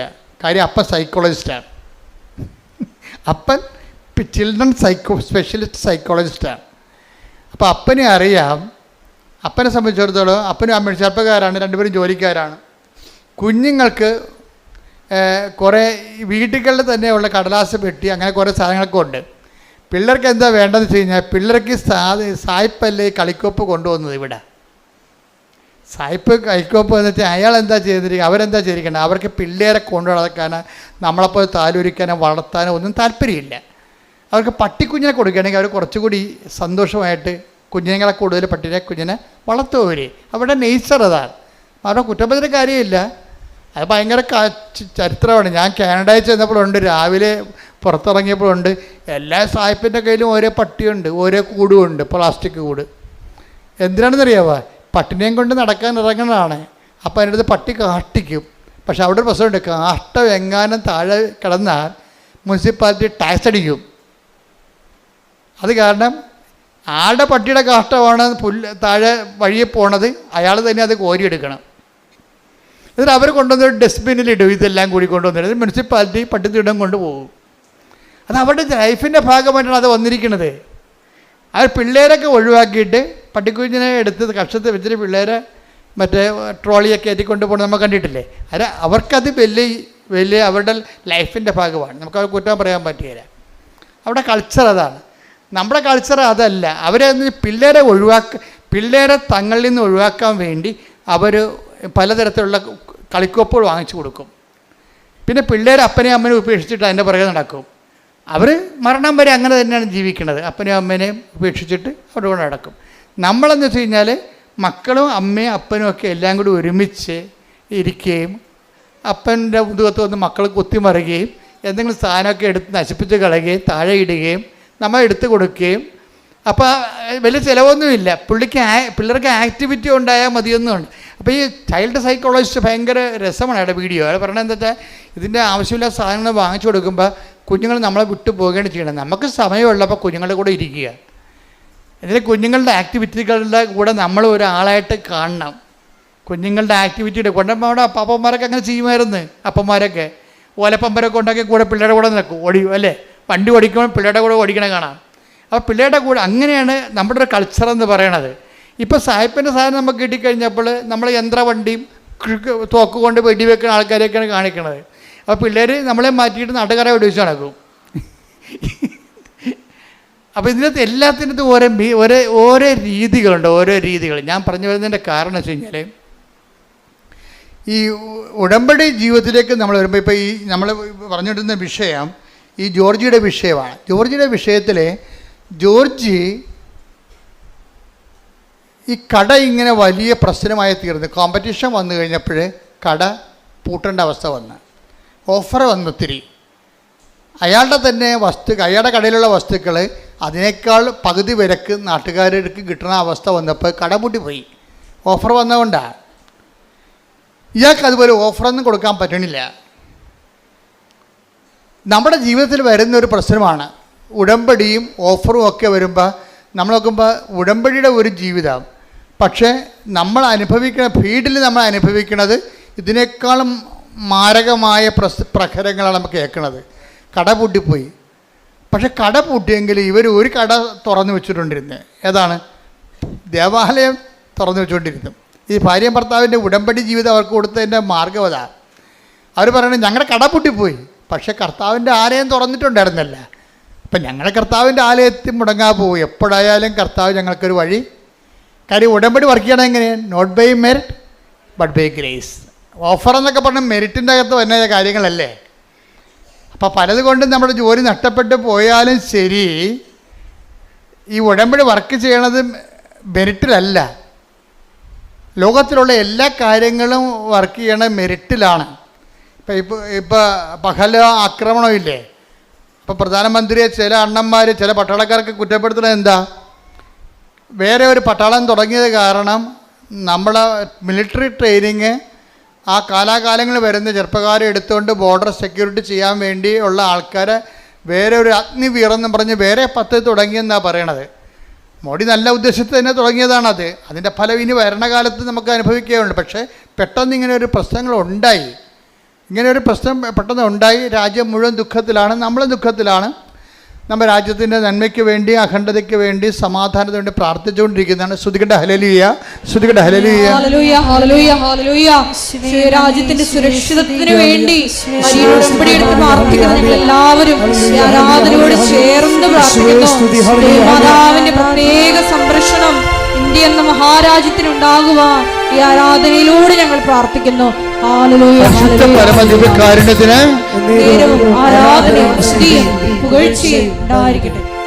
ഇപ്പൊ എന്നെ ജോജിയുടെ കട പൂട്ടി അഭിമാനം നിന്ന് ഒരു ഭർത്താവ് കൊണ്ട് ഭാര്യയുണ്ട്, 2 കുഞ്ഞുങ്ങളുണ്ട്, അങ്ങ് പട്ടിണിയാകാൻ. പക്ഷേ ഈ 2 കക്ഷികളും ഉടമ്പടിയിലൊരു ബലത്തിൽ അങ്ങനെ നിൽക്കുകയാണ്. ആ പൂട്ടാത്തൊരു കടവുണ്ടല്ല. കർത്താവ് എപ്പോഴും കർത്താവിൻ്റെ സന്നിധിയിൽ ഇവർ നമ്മളെ കരുതുവാനും കാക്കുവാനും not by merit but by grace, നിൻ്റെ കഴിവ് കൊണ്ടല്ല, മറിച്ച് എന്താണ്? എൻ്റെ കൃപ കൊണ്ടാണ് നിൻ്റെ അതിജീവനമെന്ന് ആണ് ഉടമ്പടി അടിസ്ഥാനം. അതുകൊണ്ട് തന്നെ വൈഫും ഹസ്ബൻഡും വളരെ സീരിയസ് ആയിട്ട് തന്നെയാണ് ഉടമ്പടി ജീവിതം മറന്നിട്ടില്ല. അവർക്ക് നല്ല ബോധമുണ്ട് അവർ ഉടമ്പടിയിലാണെന്ന്. അതുകൊണ്ട് ദിവസവും ജോജി പറയണേ, ഞാൻ പണ്ടൊക്കെ ഇങ്ങനെ പള്ളിയിൽ പോകുമെങ്കിൽ ഇന്ന് പോണ പോലെ പോകത്തില്ലായിരുന്നു. ഉടമ്പടിക്ക് ശേഷം ഞാൻ ഡെയിലി പള്ളിയിൽ പോകും, വൈഫ് പോകും. ഒരു ദിവസം വൈഫും 2 കുഞ്ഞുങ്ങളുമാണ് പോകാനൊത്തത്. ആ പോണ വഴിക്ക് വന്നപ്പോൾ ഈ ഹൗസ് ഓണർ അല്ല, വീടിൻ്റെ വാടക ഞങ്ങൾക്ക് കട തന്ന ആളെ പിടിച്ചു നിർത്തി. വൈഫിനെ വഴി പിടിച്ചു നിർത്തി പറഞ്ഞ ഇത് നിങ്ങൾക്ക് കച്ചവടം വിൽക്കണമില്ല, ഞങ്ങൾക്ക് വേറെ കൊടുക്കാനത് പറ്റണമില്ല, സമാധാനം പറഞ്ഞിട്ട് പോയാൽ മതിയെന്ന് അവർക്ക് കുറേ നാൾ ഇവരോട് പറയുമായിരുന്നുണ്ടായിരുന്നു. ഇവർക്ക് ചെയ്യാൻ പറ്റണില്ല. ഇവർക്ക് അവസാനം ഇപ്പം സീരിയസ് ആയി. ലേഡീസിനെ തന്നെ വഴി പിടിച്ച് നടത്തുന്ന അവസ്ഥയായി. അത്രയും സീരിയസ് ആയി. അപ്പോൾ നിങ്ങളൊക്കെ ഉടമ്പടി എടുത്താണല്ല, പള്ളിയിൽ നിന്ന് വന്നാണല്ല, എന്നിട്ടും വഴി പിടിച്ച് നിർത്തിയാന്ന്. അതായത് ഉടമ്പടി കാലത്ത് എന്തെങ്കിലും സംഭവിക്കുകയാണെങ്കിൽ അത് ഉടമ്പടി എടുത്ത ആൾക്കാരാണ് നമ്മളെന്നുള്ള ബോധം നമുക്കുണ്ടെങ്കിൽ ഓർക്കുക, നമുക്ക് സംഭവിക്കണ നന്മയ്ക്കായിരിക്കും അത് മാറ്റണത്. അതെപ്പോഴും ഓർത്തേക്കണം. അപ്പോൾ വൈഫ് പെട്ടെന്ന് പറഞ്ഞ് എൻ്റെ അമ്മയെ എന്തെങ്കിലും മറുപടി പറയാൻ പറഞ്ഞു. ഇവർ പിടിച്ചു നിർത്തിയല്ല, കടക്കാർ പിടിച്ചു നിർത്തിയില്ല, അതിൻ്റെ ഓണർമാർ പിടിച്ചു നിർത്തിയപ്പോഴേ തടഞ്ഞു നിർത്തിയപ്പോൾ ഈ ജോജിയുടെ വൈഫ് മാതാവിനോട് പറഞ്ഞു, അമ്മേ എന്തെങ്കിലും. അപ്പോൾ ഉടമ്പടി എന്ന് പറയുമ്പോൾ സഞ്ചാരി മാതാവല്ലേ, എവിടെയായാലും കൂടെ ഉണ്ടാവില്ല ആൾ. അതാണ് ഉടമ്പടിയുടെ ഏറ്റവും വലിയ ഗുണമെന്ന് പറയണത്. പക്ഷേ സഞ്ചാരി മാതാവാണെന്നുള്ളതിനെക്കുറിച്ച് നല്ല ബോധം ഈ ജോജിക്കുണ്ട്. നിങ്ങൾക്ക് പലർക്കും ഇല്ല, അതാണ് പ്രശ്നം. സഞ്ചാരി മാതാവ് എന്താണെന്ന് പോലും അറിയാൻ പറ്റില്ല. സഞ്ചാരി മാതാവെന്ന് പറയണത് ഉടമ്പടി എടുക്കുമ്പോൾ ദൈവം നൽകുന്ന ഓഫറാണ്. മനസ്സിലായില്ലേ? I will come with you wherever you go, അതാണ് ഓഫർ എന്ന് പറയണത്. പുറത്ത് നാട്ടുകാർ ഓഫർ എന്ന് പറയുന്നത് നമ്മളത് എന്താ പറയും, വാഗ്ദാനം എന്ന് പറയും. 2 ഒന്ന് തന്നെയാണ്. പുറത്ത് ആൾക്കാർ പറയണത്, കച്ചവടക്കാർ പറയണത് ഓഫർ എന്നാണ് പറയണത്. കർത്താവിൻ്റെ വചനത്തിന് നമുക്ക് വരുന്ന പ്രയാസങ്ങൾ അതിജീവിക്കാൻ വേണ്ടി ദൈവം തന്ന ഇൻസെൻറ്റീവിന് ബൈബിൾ പറയണ പേരെന്താണ്? പ്രാമിസ്. എന്താണ്? വാഗ്ദാനം. ഇപ്പോൾ ഒരു വാഗ്ദാനത്തിലൊരു സംഭവമാണ്. എന്താണ്? I will come with you wherever you go, നീ എവിടെ പോയാലും ഞാൻ നിൻ്റെ കൂടെ ഉണ്ടാകും. അപ്പോൾ അതിൻ്റെ അകത്ത് അതങ്ങനെയാണ് സഞ്ചാരി മാതാവ് ഉണ്ടാകണത്. അമ്മയുടെ മധ്യസ്ഥയിലല്ല ഉടമ്പടി എടുത്തിരിക്കണത്. അതുകൊണ്ട് അമ്മ നിൻ്റെ സങ്കടങ്ങളുടെ കാലത്ത് ഏത് സമയത്ത് ആ പ്രശ്നങ്ങളുള്ള കാരണം അമ്മ നിൻ്റെ കൂടെ 24 hours ഉണ്ടാകും. അതാണ് ഈ മുല്ലപ്പൂ മണവും മഴവില്ലും പലതരത്തിലുള്ള ആൾക്കാർക്ക് പല പല അനുഭവങ്ങൾ വരണില്ലേ. അത് എന്തുമാത്രം അനുഭവങ്ങളാണ് വരുന്ന ആൾക്കാർക്ക്. അതാണ് സഞ്ചാരി മാതാവ്. അപ്പോൾ ഇതിൻ്റെ ഈ ജോജി ഭയങ്കര ഇതിൻ്റെ ഒരാളാണ്. കാര്യം അമ്മ സഞ്ചാരി മാതാവാണെന്ന് വളരെ വ്യക്തമായിട്ട് വിശ്വസിച്ച് ജീവിക്കുന്ന ഒരാളാണ്. അത് വൈഫിനും അറിയാം. അപ്പോൾ അമ്മ ഇവർ തടഞ്ഞു നിർത്തുമ്പോൾ പറയും, അമ്മേ ഇതിനൊരു മറുപടി ഇപ്പം പറയണം എന്ന് പറയും. കാര്യം ഞങ്ങൾക്ക് മനസ്സിൽ മറുപടി. അപ്പോൾ അവർ പൈസ തന്നിട്ട് പോയാൽ മതി എന്നാണ് പറയണത്. ഉടനെ അമ്മ അവൾക്കൊരു മറുപടി കൊടുക്കും, പറയാം, മനസ്സിൽ തോന്നിക്കും, പറയും. അവൾ നട്ടല്ലോട് പറയും, പിന്നെ ഞങ്ങളുടെ പകുതി നിങ്ങളുടെ കയ്യിലില്ലേ, അത് പകുതിയോളം വരും നിങ്ങൾക്ക് തരാനുള്ള വാടക ഇനത്തിൽ. പിന്നെ അത്രയും പകുതിയോളം ഞങ്ങളുടെ മെഷീനറീസ് അതിൻ്റെ അകത്തുണ്ട്, ഇൻസ്ട്രുമെൻറ്റ്സ്, ഉപകരണങ്ങൾ അതിൻ്റെ അകത്ത് കിടപ്പുണ്ട്. അത് നിങ്ങൾക്ക് ആവശ്യമുള്ള എടുത്തോ, നിങ്ങളുടെ വിലക്ക് നിങ്ങൾക്ക് എന്തുമാത്രം കാശ് തരാനുണ്ട് അത്രയും ഉപകരണങ്ങൾ ആ കടയുടെ അകത്ത് കിടപ്പുണ്ട്, അതെടുത്തിട്ട് ബാക്കി ഇങ്ങോട്ട് തന്നാൽ മതി എന്ന് പറയും. So okay, clear. ആ ഒന്ന് സ്പോട്ടിൽ അതായത് ഈശോ പറഞ്ഞിട്ടുള്ളതാണത്. എന്താണ്? നിങ്ങൾ ന്യായാധിപന്മാരുടെ തിരുസന്നിധി ചെല്ലുമ്പോൾ എന്ത് പറയണം? Take the word of God. ശ്രുതികട ഹല്ലേലൂയ ഹല്ലേലൂയ ഹല്ലേലൂയ ഹല്ലേലൂയ ഹല്ലേലൂയ. മത്തായി 10:19. മത്തായി 10:19. അവർ നിങ്ങളെ ഏൽപ്പിച്ചു കൊടുക്കുമ്പോൾ അവർ നിങ്ങളെ ഏൽപ്പിച്ചു കൊടുക്കുമ്പോൾ എങ്ങനെ പറയണമെന്നോ എന്തു പറയണമെന്നോ നിങ്ങൾ ആകുലപ്പെടേണ്ട. നിങ്ങൾ പറയേണ്ടത് ആ സമയത്ത് നിങ്ങൾക്ക് നൽകപ്പെടും. കൈയെടുത്തുകൊണ്ട് ശ്രുതികട്ടെ. ഹല്ലേലൂയ ഹല്ലേലൂയ ഹല്ലേലൂയ.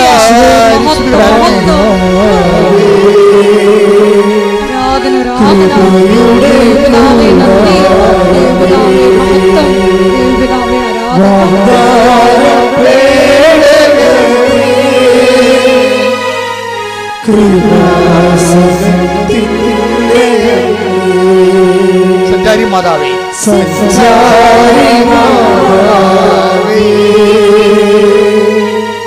കൃപയുടെ അതാണ്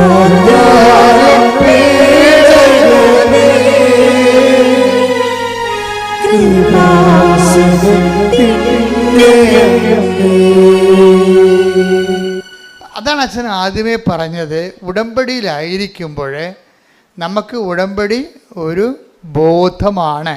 എന്താ ബോധം? നമ്മൾ എവിടെ ചെന്നാലും മുൻകൂട്ടി പറയേണ്ട കാര്യങ്ങളില്ല. ആ സമയത്ത് അറിവ് നൽകുന്ന സഞ്ചാരി മാതാവ് നമ്മുടെ കൂടെയുണ്ട്. അതുകൊണ്ടാണ് ജോജിയുടെ വൈഫ് പറഞ്ഞത്, അമ്മ ഇവിടെ ഉണ്ടല്ലോ, ഈ പെരുവഴിയിലാണെങ്കിൽ അമ്മ ഉണ്ടല്ലോ, ഇവരോട് സമാധാനം പറയാൻ പറയും. പെട്ടെന്നാണ് സമാധാനം പറയാം. ലൈറ്റ്നിങ് മിന്നൽ പോലെ സമാധാനം പറയും. അവരവരുടെ വഴിക്ക് പോകും. അവരുടെ വഴിക്ക് പോവുകയും ചെയ്യും. 3 ദിവസത്തിലുള്ള സാധനം റൈറ്റ് ഓഫ് ആകും. എല്ലാ കാര്യങ്ങളും പെട്ടെന്ന് ഇമ്മീഡിയറ്റ്. അപ്പോൾ ഇത്രയും നമ്മൾ ബലമുള്ളവരാണെന്ന് ഓർക്കണം. അതുകൊണ്ടാണ് ഞങ്ങൾ ഉടമ്പടി നിങ്ങൾ ഉഴപ്പരുതെന്ന് പറയേണ്ടതും. ഉടമ്പടി ഒരു ടെക്നിക്കലായിട്ടുള്ള ആക്ടിവേഷൻ അല്ലാതെ, ഇപ്പം മൊബൈൽ ആക്ടിവിറ്റി ചെയ്യത്തില്ലേ, ആ ബട്ടൺ കുത്തി ഈ ബട്ടൺ കുത്തി ഇങ്ങനെ കുത്തി സേവ് ചെയ്ത് സെൻഡ് ചെയ്ത് അങ്ങനെയുള്ള മെക്കാനിസം അല്ല ഉടമ്പടി. ഉടമ്പടി എന്ന് പറയുന്നത് ഒരു ജീവിത രീതിയും ഒരു ബിഹേവിയറിസമാണ്. Covenant is not a mechanism but a behaviourism. Behaviourism ഒന്നും അങ്ങോട്ട് പറയാൻ പറ്റത്തില്ല. ഒരു ബിഹേവിയർ ലൈഫാണത്. ദൈവത്തിന് തോന്നണം നമ്മൾ ഉടമ്പടി, നമ്മുടെ പെരുമാറ്റം കണ്ടാൽ ദൈവത്തിന് തോന്നണം നമ്മൾ ഉടമ്പടിയിലാണെന്നുള്ളത്. പ്രാർത്ഥിക്കുക. കർത്താവായ ദൈവമേ, ഉടമ്പടി ജീവിതമെന്ന പെരുമാറ്റ രൂപങ്ങളിലേക്ക് ഞങ്ങളെ പരിവർത്തനം ചെയ്യിക്കണമേ.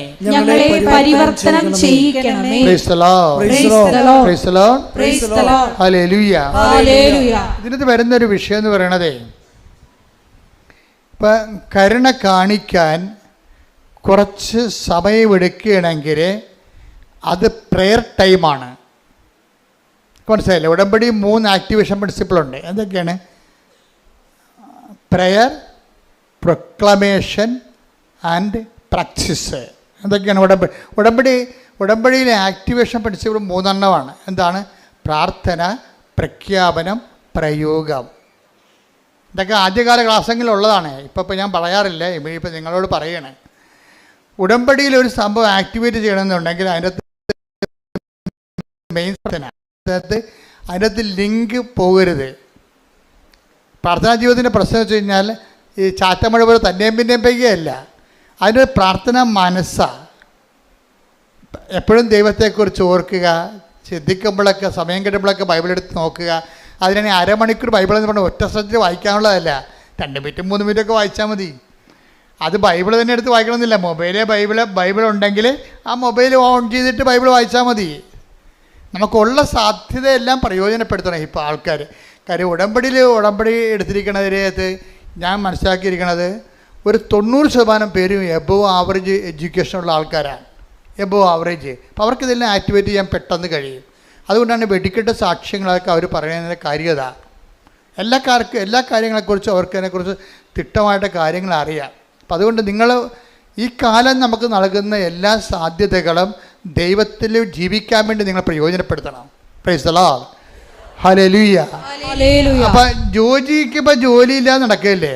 അപ്പം ജോജിയുടെ ഒരു പ്രശ്നമുണ്ട്, ഗുരുതരമായ ഒരു പ്രശ്നമുണ്ട്. ഈ കടയുടെ പ്രശ്നം മാത്രമല്ല, വേറെ ഒരു പ്രശ്നമുണ്ട് പുള്ളിക്ക്.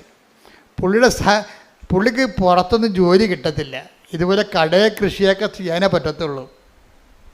നാട്ടുകാർ ആരും ഒരു കമ്പനിക്കാരും ജോലി കൊടുക്കത്തില്ല. കാര്യം വെച്ച് കഴിഞ്ഞാൽ ഇയാളുടെ SLC ബുക്ക് കിട്ടിയപ്പോൾ മൊത്തം തെറ്റാണ് അഡ്രസ്സ്.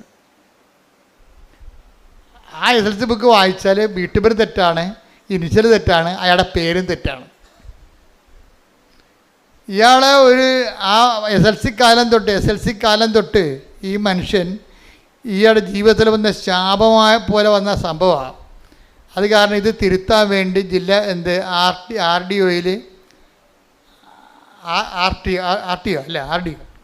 RDO അതുപോലെ തന്നെ തഹസിൽദാർ, അതുപോലെ തന്നെ വില്ലേജ് ഓഫീസർ, ഇങ്ങനെ ഗവൺമെൻറ് ഇതുപോലെയുള്ള തിരുത്തൽ സങ്കേതങ്ങളിലൊക്കെ പുള്ളിക്കാരൻ നടന്ന് ഒരു 2 കൊല്ലമൊക്കെ നടക്കും. അങ്ങനെ 20 വർഷം പല ഓഫീസിൽ കയറി ഇറങ്ങി ഇതിനു വേണ്ടി ഉണ്ടാകുന്ന അവർ ആവശ്യപ്പെടുന്ന എല്ലാ രേഖകളും ഉണ്ടാക്കിയിട്ടും ഇന്ന് വരെ ഒരു പുല്ലും നടന്നിട്ടില്ല. ആകപ്പാടെ വല്ലാത്ത ജീവിതം. ഇനി പഠിത്തത്തിൻ്റെ പരിപാടി നിർത്തി. എന്താ കാര്യം? സർട്ടിഫിക്കറ്റ് അഡ്രസ്സ് തെറ്റാണ്. ഇപ്പം നിങ്ങൾക്കറിയില്ല, പാസ്പോർട്ടിലൊക്കെ പേരൊക്കെ തരി കഴിഞ്ഞാൽ ഉള്ള അവസ്ഥ എന്തായിരിക്കും? ഒന്ന് റിജക്റ്റ് ചെയ്യും സംഭവം. ഇനിയുള്ള കാലങ്ങളിൽ നിങ്ങൾ വളരെ ശ്രദ്ധിക്കണം. കാര്യം ഞാനൊരു രാജ്യത്ത് ചെന്നപ്പോൾ അവിടെ നമ്മൾ തന്നെ നമ്മളാരും അവിടെ എമിഗ്രേഷൻ വെച്ചിട്ടില്ല. കമ്പ്യൂട്ടറാണ് എമിഗ്രേറ്റ് ചെയ്യണത്. നമ്മൾ ഡേറ്റ അടിച്ചു കൊടുക്കേണ്ടി വരും. അപ്പം നമ്മുടെ കൃഷ്ണമണിയും കൈയും കാലും അഡ്രസ്സും എല്ലാം ഓൾറെഡി എല്ലാ രാജ്യങ്ങളിലും ഉണ്ട്.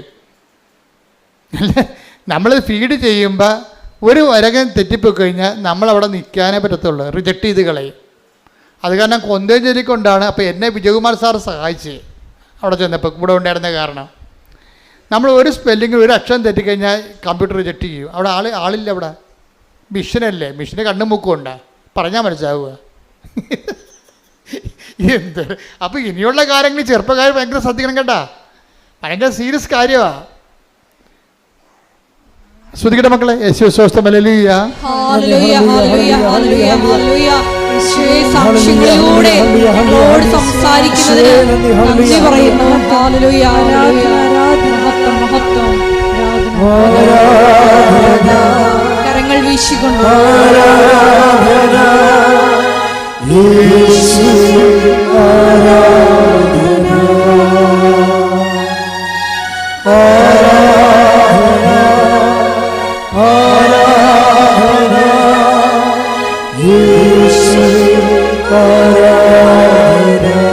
പരിശുദ്ധ പരമദിവ്യകാരുണ്യത്തിന് എന്നേരവും ആരാധനയും സ്തുതിയും പുകഴ്ചയും ഉണ്ടായിരിക്കട്ടെ.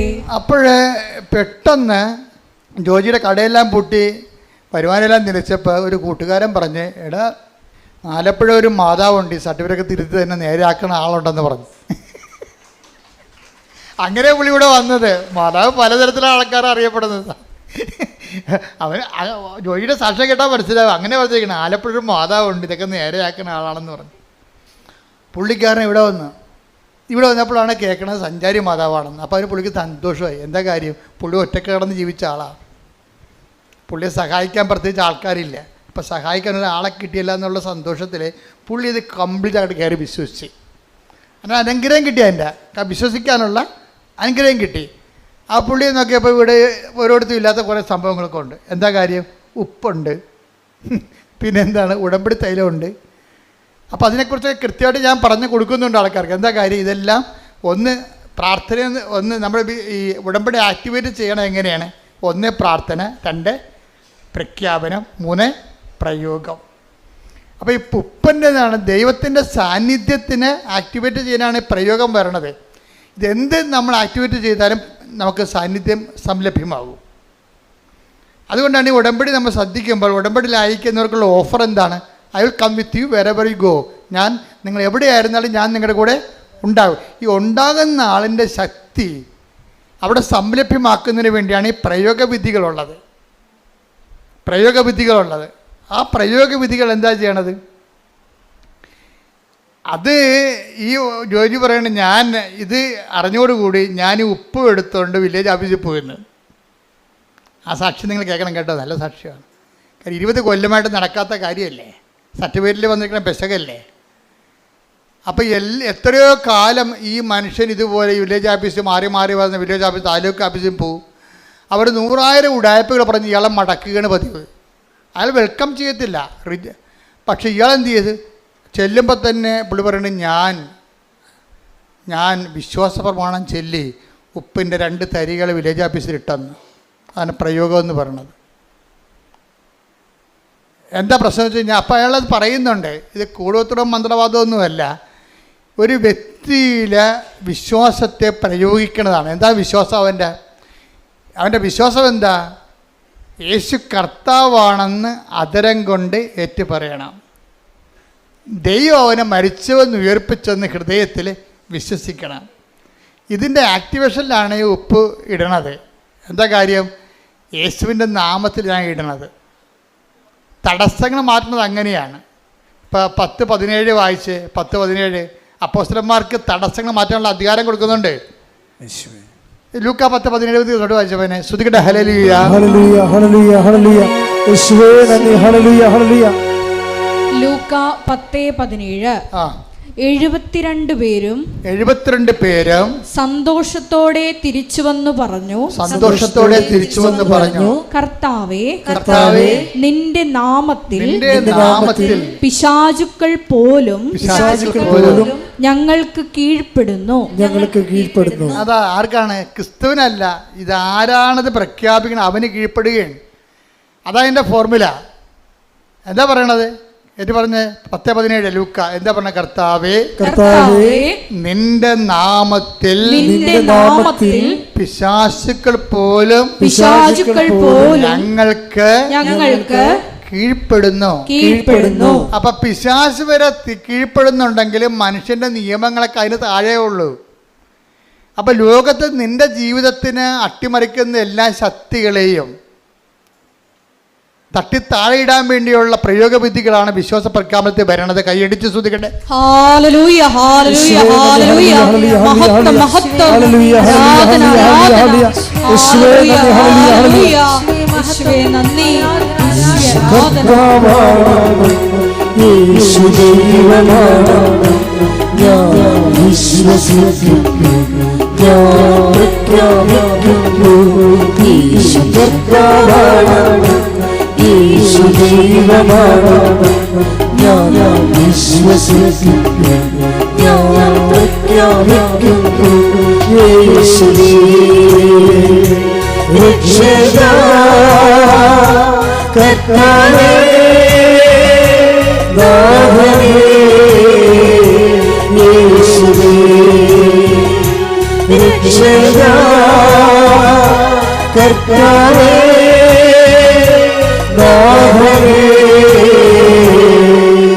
വിശ്വസിച്ച് കഴിയുമ്പോഴേ ആരാണ് നമ്മൾ എന്താ വിശ്വസിക്കുന്നത്?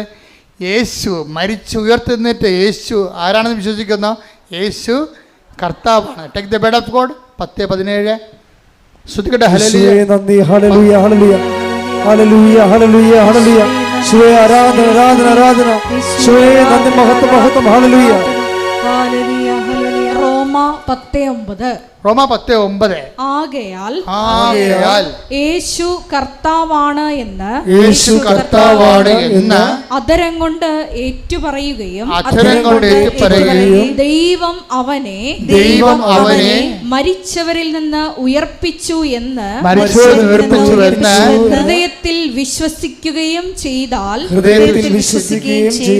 നീ രക്ഷ പ്രാപിക്കും. അപ്പൊ എല്ലാ തരത്തിലും രക്ഷ പ്രാപിക്കുന്നതിനുള്ള ഫോർമുല എന്താണ്? യേശു കർത്താവാണെന്ന് ആദരം കൊണ്ട് ഏറ്റു പറയണം. അപ്പോൾ അവിടെ എന്താ പ്രശ്നം? അപ്പോഴേ നമ്മൾ ആരെയും പോയി പട്ടാങ്ങിയായിട്ട് നിൽക്കത്തില്ല. സാറേ എന്തെങ്കിലും മാർഗം കൊണ്ട് ചെയ്ത് തന്നെ കുഞ്ഞുങ്ങൾ ജീവിക്കേണ്ടതാണെന്ന് പട്ടാങ്ങി പറയത്തില്ലേ? അത് യേശു കർത്താവായിട്ട് സ്വീകരിക്കുന്നവൻ അനാവശ്യമായ പട്ടാങ്ങി. അപ്പോൾ നിങ്ങളെങ്ങനെ സാറേ എന്ന് പറഞ്ഞിങ്ങനെ കെഞ്ച് അവരൊക്കെ കൊടുക്കേണ്ട മാന്യത കൊടുക്കണം, അവർക്ക് കൊടുക്കേണ്ട ബഹുമാനം കൊടുക്കണം. കാര്യം സമൂഹത്തിൻ്റെ സെർവൻ്റാണ് അവർ. ദൈവം അതിനുവേണ്ടി വെച്ചിരിക്കുന്നതാണ് അവർക്ക്. പക്ഷേ അവിടെ തട്ടിക്കേണ്ട കാര്യമൊന്നുമില്ല. അവരോട് മാന്യതയില്ല പെരുമാറുകയും ചെയ്യരുത്. മനുഷ്യത്വരഹിതമായിട്ട് അവർ സംസാരിക്കരുത്. നിങ്ങൾ മാന്യത ദൈവത്തിൻ്റെ പൈതലിനെപ്പോലെ തന്നെ സംസാരിക്കണം. പക്ഷേ അതേസമയം തന്നെ അവരെ ദൈവത്തിൻ്റെ സ്ഥാനത്തെടുത്ത് വെക്കരുത്. ചില ആൾക്കാർക്ക് പറ്റണില്ലേ? ചില ഡൈവേഴ്സായിട്ടുള്ള ദമ്പതികളൊക്കെ കൗൺസിൽ ചെയ്യുമ്പോൾ ഇവർ ആദ്യകാലത്ത് നിങ്ങളെനിക്ക് ദൈവത്തെ പോലാണെന്നൊക്കെ പറയത്തില്ലേ? കാലെപ്പിടി നിലത്തിട്ടടിക്കണം. അങ്ങനെ ഒരിക്കലും ഒരു മനുഷ്യരോട് സംസാരിക്കരുത്. അതായത് ദൈവത്തിൻ്റെ പേര് കൂട്ടിയിട്ട് നിങ്ങൾക്ക് ഇങ്ങനെ സ്നേഹം കൊണ്ട് ഭ്രാന്തി കയറുമ്പോൾ വല്ല വെളിവ് കേടൊക്കെ പറയും. അതെല്ലാം റെക്കോർഡ് ഉണ്ടാവും. അതാണ് പ്രശ്നം. നിങ്ങൾക്ക് സ്നേഹം കൊണ്ട് വെളിവ് കേടുമ്പോഴേ തലക്ക് അസുഖം വരുമല്ല. സ്നേഹം കൊണ്ട് തലക്ക് വെളിവ് പോവില്ല. അപ്പോൾ കയറി പറയും. പണ്ടൊരു മനുഷ്യൻ എന്നോട് പറഞ്ഞതാണ്, ഒരു തെറിയും കുട്ടി പറഞ്ഞ്. അപ്പോൾ അന്ന് ഞാൻ കൊച്ചാണ്, എൻ്റെ ആൾ 6 വയസ്സിലാ പറ്റുള്ള. അയാൾ എന്നോട് പറഞ്ഞതല്ലേ, അയാൾ അങ്ങോട്ടും ഇങ്ങോട്ടും പറഞ്ഞതാണ്. ഇങ്ങനെക്കാൾ വലിയ ദൈവത്തെ ഞാൻ വിശ്വസിക്കണില്ല. ദൈവത്തെ കൂടി തെറി പറഞ്ഞിരിക്കണേ. അയാൾ 45 ദിവസം കിടന്ന് മരിച്ചു. നമ്മൾ ദൈവത്തിനെ കൂട്ടി ഒന്നും പറഞ്ഞേക്കരുത്. ദൈവത്തിൻ്റെ സ്ഥാനത്ത് ആർക്കും വില കൊടുക്കരുത്. അതുകൊണ്ടാണ് ഞാൻ പറഞ്ഞത്, നിങ്ങൾ ഞായറാഴ്ചയൊക്കെ കുർബാനയ്ക്ക് വരുമ്പോൾ ആ കുർബാനയേക്കാൾ വലിയ അളിയൻ വീട്ടിൽ വന്നെന്നൊക്കെ പറഞ്ഞുകൊണ്ട് കുർബാന മുടക്കത്തില്ലേ? നിങ്ങളുടെ കാര്യത്തിൽ ഒരു കൊല്ലത്തെ ബാധ്യതയാണ് വലിച്ചു വെക്കണത്. ഒരു കൊല്ലത്തെ കാര്യം നിങ്ങൾ പിടികൊടുത്തു പോയി ദൈവത്തിന്. കാര്യം എന്താണ്? നിങ്ങളുടെ അളിയൻ നിങ്ങളുടെ ദൈവം അളിയനായിപ്പോയി. അതുകൊണ്ടാണ് ഈ പ്രലോഭനത്തിൽ ഉൾപ്പെടുത്തരുതെന്ന് പറയണത്. ഈ വലിഞ്ഞു കയറി പണ്ടാരം നമുക്ക് പണിയുണ്ടാക്കാൻ വേണ്ടി കുർബാന സമയത്ത് കയറി വരാതിരിക്കാൻ വേണ്ടിയാണ് ബ്ലോക്ക് ചെയ്ത് പ്രാർത്ഥിക്കുന്നത്. ആ ഉടമ്പടി കർത്താവ് പ്രാർത്ഥിക്കാൻ പഠിപ്പിച്ചപ്പോൾ എന്താ പറഞ്ഞത്? ഞങ്ങളെ പ്രലോഭനത്തിൽ ഉൾപ്പെടുത്തരുത്, പിന്നെ എന്താണ്? തിന്മയിൽ നിന്ന് ഞങ്ങളെ രക്ഷിക്കണമേ. ബ്ലോക്ക് പ്രാർത്ഥനയാണത്, ബന്ധന പ്രാർത്ഥനയാണ് സംഭവം. എന്ന് വെച്ച് കഴിഞ്ഞാൽ നമ്മുടെ ദൈവത്തിലേക്കുള്ള ജീവിത വഴികളിൽ പിശാച് വരഞ്ഞു കയറി വരരുത്. പിശാച് ചിലപ്പോൾ അളിയൻ്റെ രൂപത്തിൽ വരും, അപ്പൻ്റെ രൂപത്തിൽ വരും. ദൈവത്തിൽ നിന്ന് നിങ്ങളെ തള്ളിക്കളയുന്ന മാതാപിതാക്കന്മാരാണെങ്കിൽ പോലും ദൈവത്തിൽ നിന്ന് നിങ്ങളെ മാറ്റരുത്. ഇപ്പോൾ ചില കുഞ്ഞുങ്ങളില്ലേ, പള്ളിക്കൂടത്തിൽ കൊണ്ടുപോകുന്ന സമയത്ത് വലിച്ച് അനിയത്തിയുടെ മനസ്സമ്മതത്തിന് കൊണ്ടുപോകും. കാറ്റഗിസം മുടങ്ങും, പള്ളി കുർബാനയും മുടങ്ങും. ആ കുഞ്ഞ് കുർബാന കൂടിയോ അപ്പം കുഞ്ഞിന് അപ്പം തന്നെ മനസ്സിലാകും ആൻറ്റി കുർബാനയേക്കാൾ വലുതാണ് ആൻറ്റിയുടെ മനസ്സമ്മതം. ആൻറ്റി ഒരു 5 കൊല്ലം കഴിയുമ്പോൾ പിരിഞ്ഞു പോവുകയും ചെയ്യും. 2 കൊച്ചുങ്ങൾ കയ്യിലും ഉണ്ടാവും. എന്താ? ദൈവത്തിനെ വഞ്ചിച്ച് ചെയ്ത പരിപാടികളാണ് എല്ലാ പരിപാടി. ദൈവത്തെ മറന്ന് ജീവിക്കരുത്. അതായത് ഉടമ്പടി ഒരു ജീവിത രീതിയാണത്. അപ്പോൾ എപ്പോൾ ജീവിക്കുമ്പോഴും നമുക്കൊരു ബോധം ഉണ്ടാകണം ദൈവവുമായിട്ടാണ് ജീവിക്കണതെന്ന്. അല്ല തരം കിട്ടുമ്പോൾ തരങ്ങളെ പോലെ മുടിയുണ്ടെങ്കിൽ ചാഞ്ഞും ചെരിച്ചും കെട്ടാമെന്ന് പറഞ്ഞ പോലെ അങ്ങോട്ടും ഇങ്ങോട്ടും ചെരിച്ച് കെട്ടാനും ദൈവത്തെ കിട്ടത്തില്ല. അപ്പം അതുകൊണ്ട് തന്നെ ഇങ്ങനെയുള്ള ഇൻഡാസുകൾ വരാതിരിക്കാൻ വേണ്ടിയാണ് ഈശോ ബ്ലോക്ക് ചെയ്ത് പ്രാർത്ഥിക്കാൻ പറഞ്ഞത്. എന്താണ്? ഞങ്ങളെ പ്രലോഭനത്തിൽ ഉൾപ്പെടുത്തരുത്, തിന്മയിൽ ഞങ്ങളെ രക്ഷിക്കണമേ. എപ്പോഴും പ്രാർത്ഥിക്കണമല്ലേ? എപ്പോഴും പ്രാർത്ഥിക്കുന്നതാണ്. പക്ഷെ ഒരു കാര്യമുണ്ട്, ചങ്കയെക്കൊണ്ട് പ്രാർത്ഥിക്കത്തില്ല, മനസ്സെക്കൊണ്ട് പ്രാർത്ഥിക്കണം ആ സംഭവം. അല്ലാതെ കർത്താവ് ഉറപ്പിച്ചാൽ പട്ടിക പോലെ 2 2 4 എന്ന് പറഞ്ഞ് പ്രാർത്ഥിക്കുമ്പോഴാണ് ഈ സംഭവത്തിന് ഫലമില്ലാതെ വരണത്. പ്രാർത്ഥനയ്ക്ക് ഫലം ഉണ്ടാകണമെങ്കിൽ പ്രാർത്ഥന ആദ്യം ഓൺ ചെയ്യണം നമ്മൾ. ഞാൻ പ്രാർത്ഥിക്കുന്നു എന്ന് എനിക്ക് തന്നെ തോന്നണം. ഞാൻ എന്താണ് ചെയ്യണത്? ഞാൻ പ്രാർത്ഥിക്കുകയാണ്. ഞാൻ എന്താണ് ചെയ്യണമെന്ന് ഇപ്പം തന്നെ ആൾക്കാർ പള്ളിയിൽ കുർബാനയ്ക്ക് വിടുമ്പോൾ സമയത്തായിരിക്കും ചിലപ്പോൾ പണിപ്പാട്ടിൽ നിന്ന് മുതലാളി വിളിക്കണത്. അപ്പോൾ തന്നെ മൊബൈൽ അടിക്കുമ്പോൾ തന്നെ ഇതാ ദൈവത്തിൻ്റെ കുഞ്ഞാടെന്ന് അച്ഛൻ പറയുമ്പോൾ ഇവൻ മൊബൈലും കൊണ്ട് പുറത്തേക്ക് ചാടും. അപ്പം നിങ്ങൾ കുർബാന ഉയർത്തുന്നതിനെക്കുറിച്ച് നിങ്ങൾക്കൊരു അറിവുണ്ട്, പക്ഷേ നിങ്ങൾക്ക് മറ്റേ മൊബൈൽ എടുക്കാതിരിക്കാൻ പറ്റണില്ല. നിങ്ങൾക്ക് പേടിയാണ്. എന്താ? ഇപ്പം മൊബൈൽ എടുത്ത് പണി പോയാൽ എന്ത് ചെയ്യുമെന്ന് വിചാരിച്ചാൽ അപ്പം കർത്താവിനേക്കാൾ നിങ്ങളുടെ കർത്താവിനേക്കാൾ വലുതായി പണി. അപ്പം പണി വരണുണ്ട് അവറാച്ചാന്ന് കർത്താവും പറയും. എന്താ കാര്യം? ഗതി പിടിക്കത്തില്ല. അതാണ് വിഷയം. ഇത് വലിയ പുലിവാല് പിടിച്ച അത് നിങ്ങൾ ഉഡായ്പ പാർട്ടിയാണെങ്കിൽ ഓർക്കുക, ഉഡായ്പ പുറകെ വരും, നിങ്ങൾക്ക് പുറകെ വരും കൂടെ. അതായത് ഇതുപോലെ ദൈവം നിങ്ങളെ ഒരു കാര്യമുണ്ട്, ദൈവം വന്ന് ഉന്തിത്തള്ളി ആരെയും ഒന്നും ചെയ്യത്തില്ല. എല്ലാ അണ്ണന്മാരും പണി മേടിക്കുന്ന സെൽഫ് ഗോൾ അടിച്ചിട്ടാണ്. എന്ന് വെച്ച് കഴിഞ്ഞാൽ ഇപ്പം തന്നെ നിങ്ങൾ ഇതാ ദൈവത്തിൻ്റെ കുഞ്ഞാടെന്ന് പറഞ്ഞ് വൈദികൻ കുർബാന ഉയർത്തുമ്പോഴായിരിക്കും പണിപ്പാട്ടിൽ നിന്ന് ഇന്ന് ഞായറാഴ്ചയാണ്, ഇപ്പം നാളെ തിങ്കളാഴ്ച പോകേണ്ട ഹാങ് ഓവർ ആണെന്ന് പറഞ്ഞിരിക്കുന്ന കക്ഷി. പിന്നെ അമ്മയെ ഭാര്യ തള്ളിപ്പറഞ്ഞ് ഉന്തിയിട്ടിട്ടാണ് പള്ളിയിൽ വന്ന് നിൽക്കണത്. അപ്പോൾ പകുതി മനസ്സ് ഇവിടെയും പകുതി മനസ്സ് വീട്ടിലും, അങ്ങനെ ഹാങ് ഓവറിലാണ് കുർബാനയും കൂടണത്. ഈ പന്നി എപ്പോഴും പണി മേടിക്കുന്ന കാര്യത്തിൽ ഉറപ്പായ കാര്യമാണത്. നിങ്ങൾ ദ്രവിച്ചു പോകുകയോ നിങ്ങളുടെ മക്കളൊക്കെ നിങ്ങൾക്ക് അനുഭവം ഉണ്ടാകാതിരിക്കുകയോ ചെയ്തിട്ടുണ്ടെങ്കിൽ നിങ്ങളെ പണ്ടോ ഏതോ ചെയ്ത നെറിവുകേടിന് ഇരന്നിരന്ന് പണി മേടിച്ചുകൊണ്ടിരിക്കുകയാണ്. നിങ്ങൾ ചെയ്തിരിക്കുന്ന എല്ലാം സെൽഫ് ഗോളുകളാണ് അടിച്ചിരിക്കുന്നത്. ദൈവത്തിൻ്റെ പണ്ട് മുതലുള്ള തന്ത്രം ഇതാണ്, ഒരു മനുഷ്യൻ നേരിട്ട് ഉപദ്രവിക്കത്തില്ല, അവൻ തന്നെ സെൽഫ് ഗോൾ അടിച്ചു പോകാൻ വേണ്ടി അവർക്ക് അവസരം കൊടുക്കും. അത് കർത്താവിന് അറിയാവുന്നതാണ് കർത്താവ് പറഞ്ഞത് ഇങ്ങനെ ഒരു അവസ്ഥ ഉണ്ട്, അതുകൊണ്ട് എപ്പോഴും പ്രാർത്ഥിക്കുമ്പോൾ ഞങ്ങളെ പ്രലോഭനത്തിൽ ഉൾപ്പെടുത്തരുത് എന്ന് പ്രാർത്ഥിക്കണം. പണി വരല്ലേ എന്ന് പ്രാർത്ഥിക്കണം. എന്നിട്ട് കർത്താവ് പറഞ്ഞെന്താ അറിയാവോ? കർത്താവ് നമ്മളെ ഉടമ്പടി എടുത്തവരെ യാത്രയാക്കുമ്പോൾ കർത്താവ് നൽകുന്ന ഒരു ആശീർവാദമുണ്ട്. എന്താണ്? ഉടമ്പടി എടുത്ത് ദൈവമായിട്ട് ഉടമ്പടിയിലായിട്ട് നിങ്ങൾ പുറത്തേക്ക് ഇറങ്ങുമ്പോൾ കർത്താവ് നൽകുന്നൊരു ആശീർവാദമുണ്ട്. നിങ്ങൾ ദൈവത്തിൻ്റെ ശിഷ്യന്മാരുടെ അതിനേക്കാൾ റോളിലല്ലേ വന്നത്. കർത്താവിൻ്റെ തുല്യ പങ്കാളികളായിട്ട് ദൈവം പറഞ്ഞത് അതുപോലെ നിബന്ധന പാലിച്ചോളാമെന്ന് പറഞ്ഞ് വിശുദ്ധിയോടെ ജീവിച്ച് സുവിശേഷത്തിൻ്റെ സാക്ഷിയായി ജീവിക്കാമെന്ന് പറഞ്ഞ് നമ്മൾ കർത്താവിൻ്റെ തിരുസന്നിധിയിൽ നിന്ന് ഒരു ഓത്തെടുത്ത് പുറത്തേക്ക് പോകുകയല്ലേ. അപ്പം അങ്ങനെ ദൈവത്തിന് പോകുമ്പോൾ എന്താ പറയണത്? ശിഷ്യന്മാരെല്ലാം കർത്താവിൻ്റെ അടുത്ത് നിന്ന് പോയപ്പോഴെന്താണ് ഈശോ പറഞ്ഞത്? 10:19 എടുത്ത് ലൂക്കാ ശ്രദ്ധിക്കട്ടെ. ഹല്ലേലൂയ ഹല്ലേലൂയ ഹല്ലേലൂയ ഹല്ലേലൂയ യേശുവേ നന്ദി. ഹല്ലേലൂയ ഹല്ലേലൂയ യേശുവേ ആരാധന ആരാധന ആരാധന ആരാധന യേശുവേ നന്ദി. മഹത്വം മഹത്വം മഹത്വം. ഹല്ലേലൂയ ഹല്ലേലൂയ ഹല്ലേലൂയ ലൂക്ക 10:19. ആ, ഇതാ ഇതാ പാമ്പുകളുടെയും പാമ്പുകളുടെയും തേളുകളുടെയും തേളുകളുടെയും ശത്രുവിന്റെ സകല ശക്തികളുടെയും മീതെ സകല ശക്തികളുടെയും മീതെ ചവിട്ടി നടക്കാൻ നിങ്ങൾക്ക് ഞാൻ അധികാരം തന്നിരിക്കുന്നു. അതാണ് ഈ പ്രയോഗം എന്ന് പറയണത്. യേശു കർത്താവാണെന്ന് അത്തരം കൊണ്ട് ഏറ്റു പറഞ്ഞുകൊണ്ട് ദൈവന് മരിച്ചോ എന്ന് ഉയർപ്പിച്ചോ എന്നുകൊണ്ട് 10:9 അനുസരിച്ച് കൊണ്ടാണ് നമ്മൾ ഉപ്പ് പ്രയോഗിക്കുന്നത്. ഉപ്പല്ല അവിടെ പ്രശ്നം. ജോജി വൃത്തിയായിട്ട് പറയുന്നുണ്ട്. എന്താ പറയുക, ഉപ്പല്ല നമ്മൾ രക്ഷപ്പെടുത്തുന്നത്. പിന്നെന്താണ്? അതിൻ്റെ പിന്നിലുള്ള ദൈവത്തിൻ്റെ വാഗ്ദാന പ്രകാരമുള്ള അമ്മയുടെ സാന്നിധ്യമാണെന്ന് കൈയടിക്കട്ടെ. സഞ്ചാരി മാതാവേ, സഞ്ചരിച്ച് നീ ഞങ്ങളുടെ കൂടെ യാത്ര ചെയ്യുന്നതിന്, ശക്തിപ്പെടുത്തുന്നതിന് നന്ദി പറയുന്നു. മഹത്വം മഹത്വം.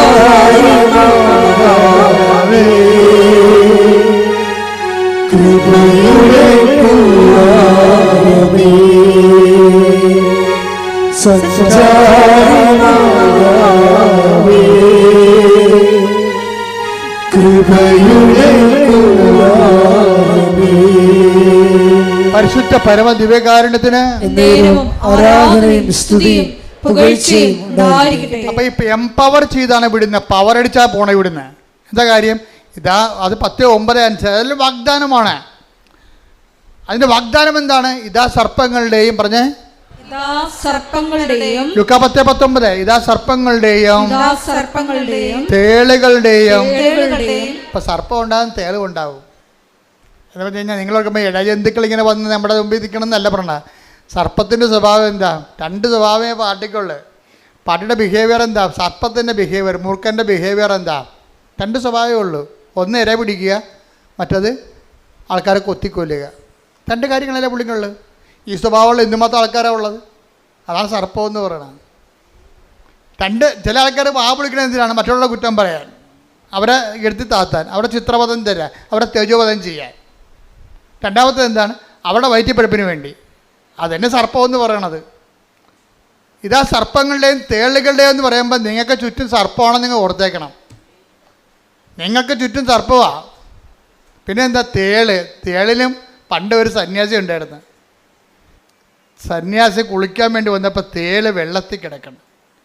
ആ ഉദക്ക് കലിച്ച് ഇറങ്ങി പുഴയെ കുളിക്കാൻ വേണ്ടി ഇറങ്ങിയപ്പോൾ ഉണ്ടൊരു പാവം പിടിച്ച തേള് അത് അവിടെ കിടന്ന് നീന്തി കിഴക്ക് ഇറങ്ങില്ല, ചത്തുപോകാനായി. അപ്പം സന്യാസിക്ക് ഒരു സങ്കടം തോന്നി. ആന ഒതുക്കല്ലേ ഇരുന്നുകൊണ്ട് ആ തേള് പൊങ്ങിക്കിടക്കല്ലേ വെള്ളത്തിൽ. അപ്പം അതിൻ്റെ കൂടി കൈ കൊണ്ടുവന്ന് തേളിനെ പൊക്കിയെടുക്കുക ഒറ്റ കുത്ത്. അപ്പോൾ സന്യാസി പറഞ്ഞു, എടാ ഞാൻ നിന്നെ രക്ഷിച്ചില്ല, നീ മരിക്കാൻ പോകുമ്പോൾ എന്നിട്ട് നീ എന്നെ കുത്തിയാന്ന് പറയുമ്പോൾ തേളിന് ഭയങ്കര സങ്കടം. എന്താ കാര്യം? ഞാൻ തേളല്ലേ എന്ന് കുത്താതിരിക്കാൻ പറ്റുക? ഏത് സന്യാസിയാണെന്ന് പറഞ്ഞാലും തേളിനെ കുത്താതിരിക്കാൻ പറ്റത്തില്ല. നമ്മൾ എത്ര നന്മ ചെയ്താലും ചില ആൾക്കാർ നമുക്കിട്ട് പണി തരും. അതിനാണ് തേളെന്ന് പറയണത്. അതാണ് ലൂക്ക 10:19. എന്താണ്? ഇതാ പറഞ്ഞ ഇതാ സർപ്പങ്ങളുടെയും തേളിന്റെയും ശത്രുവിന്റെ സകല. അപ്പൊ ശത്രുവിന് സകല ശക്തികളുണ്ടേ. ഇപ്പൊ ഈ മനുഷ്യന് 20 കൊല്ലമായിട്ട് സർട്ടിഫിക്കറ്റ് തിരുത്താൻ നടക്കുകയാണ്. ഈ വില്ലേജ് ഓഫീസ് മാറി വരുന്ന വില്ലേജ് ഓഫീസറും അതുപോലെ തന്നെ തഹസീൽദാരും RDO ഒക്കെ പറഞ്ഞ എല്ലാ പേപ്പറും കൊണ്ടുവന്നിട്ടും ഒരു മനുഷ്യനും ഒപ്പിടത്തില്ല. തട്ടി ആ ജീവിതം ഒരു പരുവത്തിലാക്കി. ഗതികിട്ട പ്രേതം പോലെ ഈ മനുഷ്യൻ ചെവി ചെമ്പരത്തിപ്പൂവും വെച്ച് നടക്കുകയാണ്, തെക്ക് വടക്ക് നടക്കുകയാണ്. അപ്പോഴാണ് അറിഞ്ഞത് ആലപ്പുഴത്തെ മാതാവ് സർട്ടിഫിക്കറ്റ് തിരുത്തണുണ്ടെന്ന്. ആ മനുഷ്യൻ ഇവിടെ വന്ന് അമ്മയുടെ നിന്ന് ഉപ്പ് കൊണ്ടുപോയി വില്ലേജ് ഓഫീസിൽ ഇട്ടേച്ച് വിശ്വാസപ്രമാണം ചൊല്ലി. അപ്പോൾ അയാൾ പറഞ്ഞു, ഞാൻ ഈ ഉപ്പിടുമ്പോൾ വിശ്വാസപ്രമാണം ചൊല്ലിക്കൊണ്ടിരിക്കുകയാണ്. എന്താണ്? യേശു കർത്താവാണ്. വില്ലേജ് ഓഫീസറല്ല കർത്താവ്, യേശുവാണ് കർത്താവ്. അതാണ്, യേശു കർത്താവാണ്. തഹസിൽദാരല്ല കർത്താവ്, ഗവൺമെൻറ് നിയമങ്ങളല്ല കർത്താവ്, യേശുവാണ് കർത്താവ്. അപ്പോൾ യേശു കർത്താവാണെന്ന് പറയുമ്പോൾ നിങ്ങൾ എന്ത് ചെയ്യണം? ഇത്രയും നാൾ നമ്മൾ മനസ്സിലാക്കി വെച്ചിരിക്കുന്ന അധികാരികളെയും കർത്താക്കന്മാരൊക്കെ ആ പീഠത്തിൽ നിന്ന് ഇറക്കി വെക്കണം.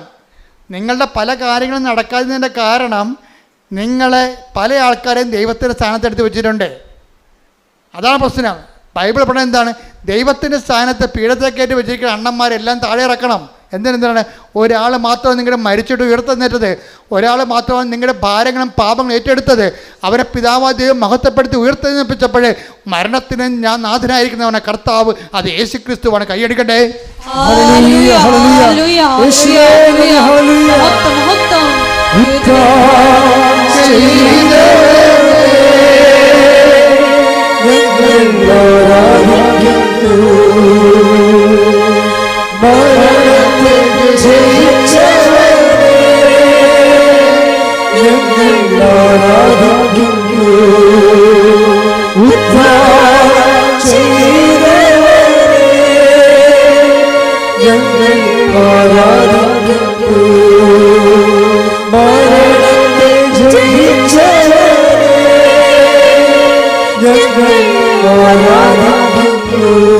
പരിശുദ്ധ പരമ ദിവ്യകാരുണ്യത്തിന് ഉടമ്പടിയിലൂടെ ഉടമ്പടി വിശ്വാസ പ്രയോഗ വസ്തുക്കള്, നമ്മൾ നേർച്ച വസ്തുക്കളെന്ന് പറഞ്ഞ വസ്തുക്കളേക്ക് തന്നു വിടുമ്പോൾ അതിൻ്റെ ആക്ടിവേഷൻ പ്രിൻസിപ്പിൾ എന്താണ്? വിശ്വാസ പ്രമാണമാണത്. ജോജി അത് കൃത്യമായിട്ട് ചെല്ലുന്നുണ്ട്. അപ്പം നമ്മൾ ചുണ്ടേ കൊണ്ട് എന്ത് ചെല്ലിയാലും അതിൻ്റെ വേര് ചങ്കിലുണ്ടാകണം. നമ്മളൊരു സാധനം ആക്ടിവേറ്റ് ചെയ്യുമ്പോൾ സ്വാഭാവികമായിട്ടും നമ്മുടെ ഉള്ളിൽ കുറിക്കണം ഞാൻ എന്താണ് പറയണതെന്ന്. അതുകൊണ്ടാണ് ഈശോ പറഞ്ഞത്, യേശു കർത്താവാണെന്ന് നിങ്ങൾ അത്തരം കൊണ്ട് ഏറ്റു പറയുമ്പോൾ ആ അത്തരം കൊണ്ട് ഏറ്റു പറയുന്നത് ആക്ടിവേറ്റ് ചെയ്യണമെന്നുണ്ടെങ്കിൽ ദൈവം മരിച്ചൊന്ന് ഉയർപ്പിച്ചെന്ന് നിങ്ങളുടെ ഹൃദയത്തിൽ വിശ്വസിക്കണം. പ്രാർത്ഥിക്കുക, കർത്താവായ ദൈവമേ, നീയാണ് കർത്താവെന്ന്. ജീവിത രംഗങ്ങളിലെ ഞങ്ങൾ ഏറ്റുപറയുന്ന ഓരോ ശ്വാസത്തിലും എന്റെ കർത്താവേ, എന്റെ ചങ്കല് ഞാൻ വിശ്വസിക്കുന്ന നിന്നെ പിതാവായ ദൈവം ഉയർപ്പിച്ചുവെന്ന് ഞാൻ നിന്റെ വിശ്വാസത്തിലെ ഉയർപ്പിന്റെ സാക്ഷിയായി ജീവിക്കുവാൻ സഹായിക്കണമേ.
പരിശുദ്ധ പരമ ദിവ്യകാരുണ്യത്തിന് ആരാധനയും സ്തുതിയും പുകഴ്ചയും ഉണ്ടാകട്ടെ. അപ്പൊ വിശ്വാസത്തിൽ ഇതുപോലെ വസ്തുക്കൾ പ്രയോഗിക്കുമ്പോൾ അണമുറിയാതെ ചെല്ലേണ്ട കാര്യം എന്താണ്?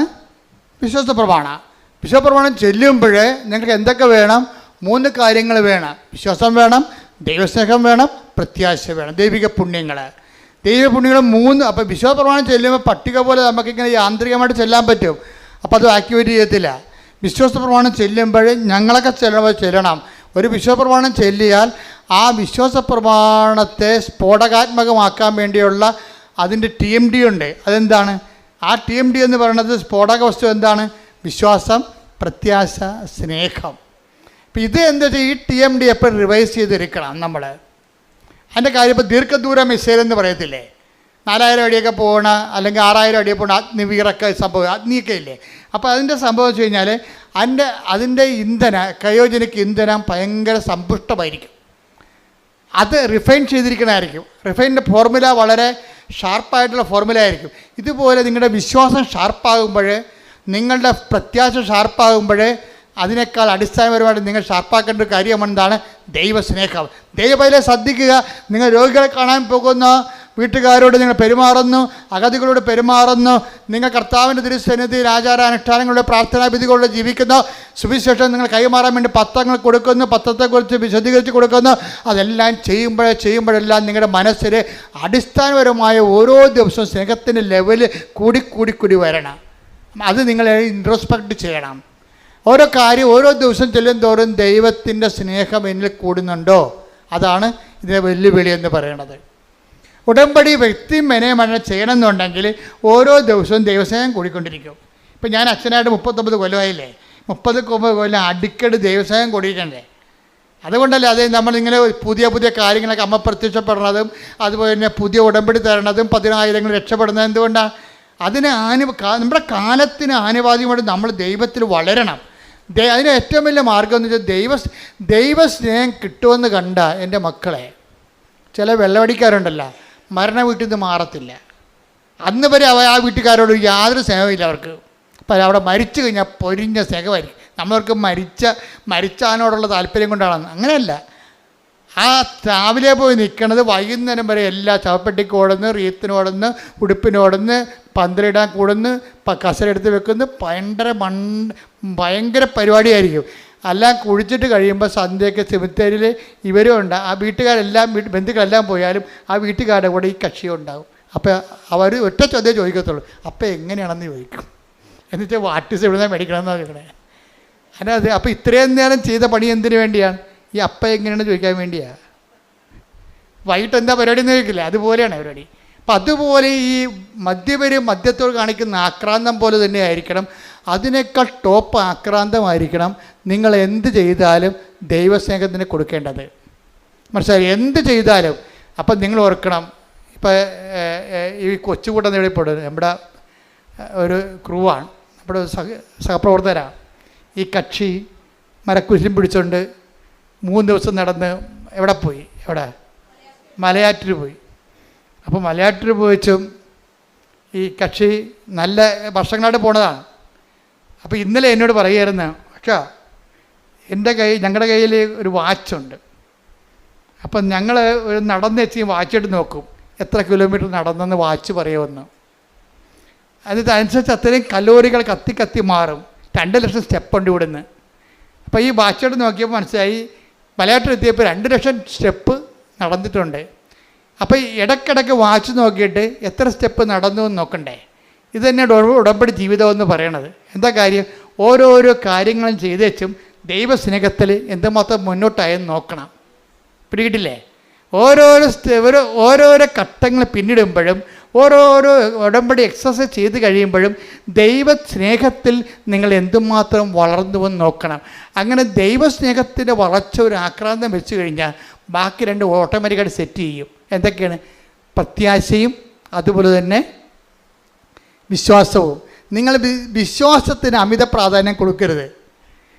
മനസ്സിൽ അണ്ടേ കൊണ്ടേ വളവടക്കം വെക്കണവരിരിക്കും. വിശ്വാസത്തിനല്ല പ്രാധാന്യം കൊടുക്കേണ്ടത്. നിങ്ങൾ ദൈവസ്നേഹത്തിന്, കാര്യം സ്നേഹമാണ് എല്ലാത്തിനെയും വലുതെന്ന് അത് ആര് പറഞ്ഞിട്ടുണ്ട്? പൗലോസ് അപ്പോസ്തലൻ പറഞ്ഞിട്ടുണ്ട് അല്ലേ? സ്നേഹം എല്ലാത്തിനെയും അതിജീവിക്കുമെന്ന് പറയും. ഇപ്പോൾ വിശ്വാസം, പ്രത്യാശ, സ്നേഹം ഇത് ഏറ്റവും വലുത്. Take the word of God 1 Corinthians 13 ശ്രദ്ധിക്കട്ടെ. ഹല്ലേലൂയ. 1 Corinthians 13:13. 1 Corinthians 13:13. വിശ്വാസം, പ്രത്യാശ, സ്നേഹം ഇവ 3 നിലനിൽക്കുന്നു. ഒന്ന് പറഞ്ഞേ. വിശ്വാസം, പ്രത്യാശ, സ്നേഹം ഇവ 3 നിലനിൽക്കുന്നു. എന്നാൽ സ്നേഹമാണ് സർവോത്കൃഷ്ടം. അപ്പൊ എന്താ പ്രശ്നം വെച്ച് കഴിഞ്ഞാൽ, നിങ്ങളെ വിശ്വാസം ഫോക്കസ് ചെയ്യേണ്ട കാര്യമില്ല, പ്രത്യാശയെ ഫോക്കസ് ചെയ്യരുത്, പ്രൈമറി ഫോക്കസ് കൊടുക്കരുത്. നിങ്ങൾ ഓർക്കുക, എങ്ങനെ വിശ്വാസം വളർത്താൻ പറ്റുമോ, എങ്ങനെ പ്രത്യാശ ഉണ്ടാക്കാൻ പറ്റുമോ, അങ്ങനെ ചിന്തിക്കണ്ട. നിങ്ങൾ ചെയ്യേണ്ടത് എന്താണ്? സ്നേഹത്തെ അഡ്രസ്സ് ചെയ്യണം. അതിനാവശ്യത്തിന് ഏറെ പ്രോഗ്രാം ഉടമ്പടിയിലുണ്ട്. നിങ്ങൾ ചെയ്യുന്ന എല്ലാ കാര്യവും ദൈവസ്നേഹത്തിൻ്റെ ആ ഓരോ സ്റ്റെപ്പ് കൂടുന്നുണ്ടോ നോക്കിയാൽ മതി. എല്ലാ കാര്യവും ചെയ്യേണ്ടത് എന്താണ്? ദൈവസ്നേഹത്തോടെയാണ് ചെയ്യേണ്ടത്. അതൊക്കെ പ്രാർത്ഥിക്കുമ്പോൾ ചെയ്യേണ്ടത് എന്താണ്? IELTS പാസ്സാകണേ, വസ്തുവിക്കാൻ പറ്റണേ, മകളെ കെട്ടിക്കണമെന്ന് പറഞ്ഞുകൊണ്ട് ആക്രാന്തം കാണിക്കരുത്. ദൈവസ്നേഹം കൂടണമെന്നാണ് പറയേണ്ടത്. പകരം വേണ്ടത് എന്താണ്? ദൈവസ്നേഹം ഒന്ന് പറഞ്ഞേ, കർത്താവേ കർത്താവേ എന്റെ നിയോഗങ്ങളില് എന്റെ നിയോഗങ്ങളില് ഞാൻ എഴുതിയിട്ടിരിക്കുന്ന കാര്യങ്ങളില് ഞാൻ എഴുതിയിട്ടിരിക്കുന്ന കാര്യങ്ങളില് നടക്കുന്ന പുരോഗതിയേക്കാൾ നടക്കുന്ന പുരോഗതിയേക്കാൾ എന്റെ ജീവിതത്തില് എന്റെ ജീവിതത്തില് ദൈവസ്നേഹത്തിന് ദൈവസ്നേഹത്തിന് പുരോഗതി ഉണ്ടാകാൻ പുരോഗതി ഓരോ ദിവസവും ഓരോ ഞാൻ ചെയ്യുന്ന പ്രവർത്തനങ്ങളെ എന്നെ അഭിഷേകം ചെയ്യണമേ. അഭിഷേകം ചെയ്യണമേ. എടുക്കട്ടെ. ഹല്ലേലൂയ, ഹല്ലേലൂയ, ഹല്ലേലൂയ. മഹത്വം, മഹത്വം, ആരാധന, ആരാധന. ഹല്ലേലൂയ, ഹല്ലേലൂയ. യേശുവേ, ആരാധന, ഹല്ലേലൂയ, ഹല്ലേലൂയ. നിത്യസ്നേഹിച്ചു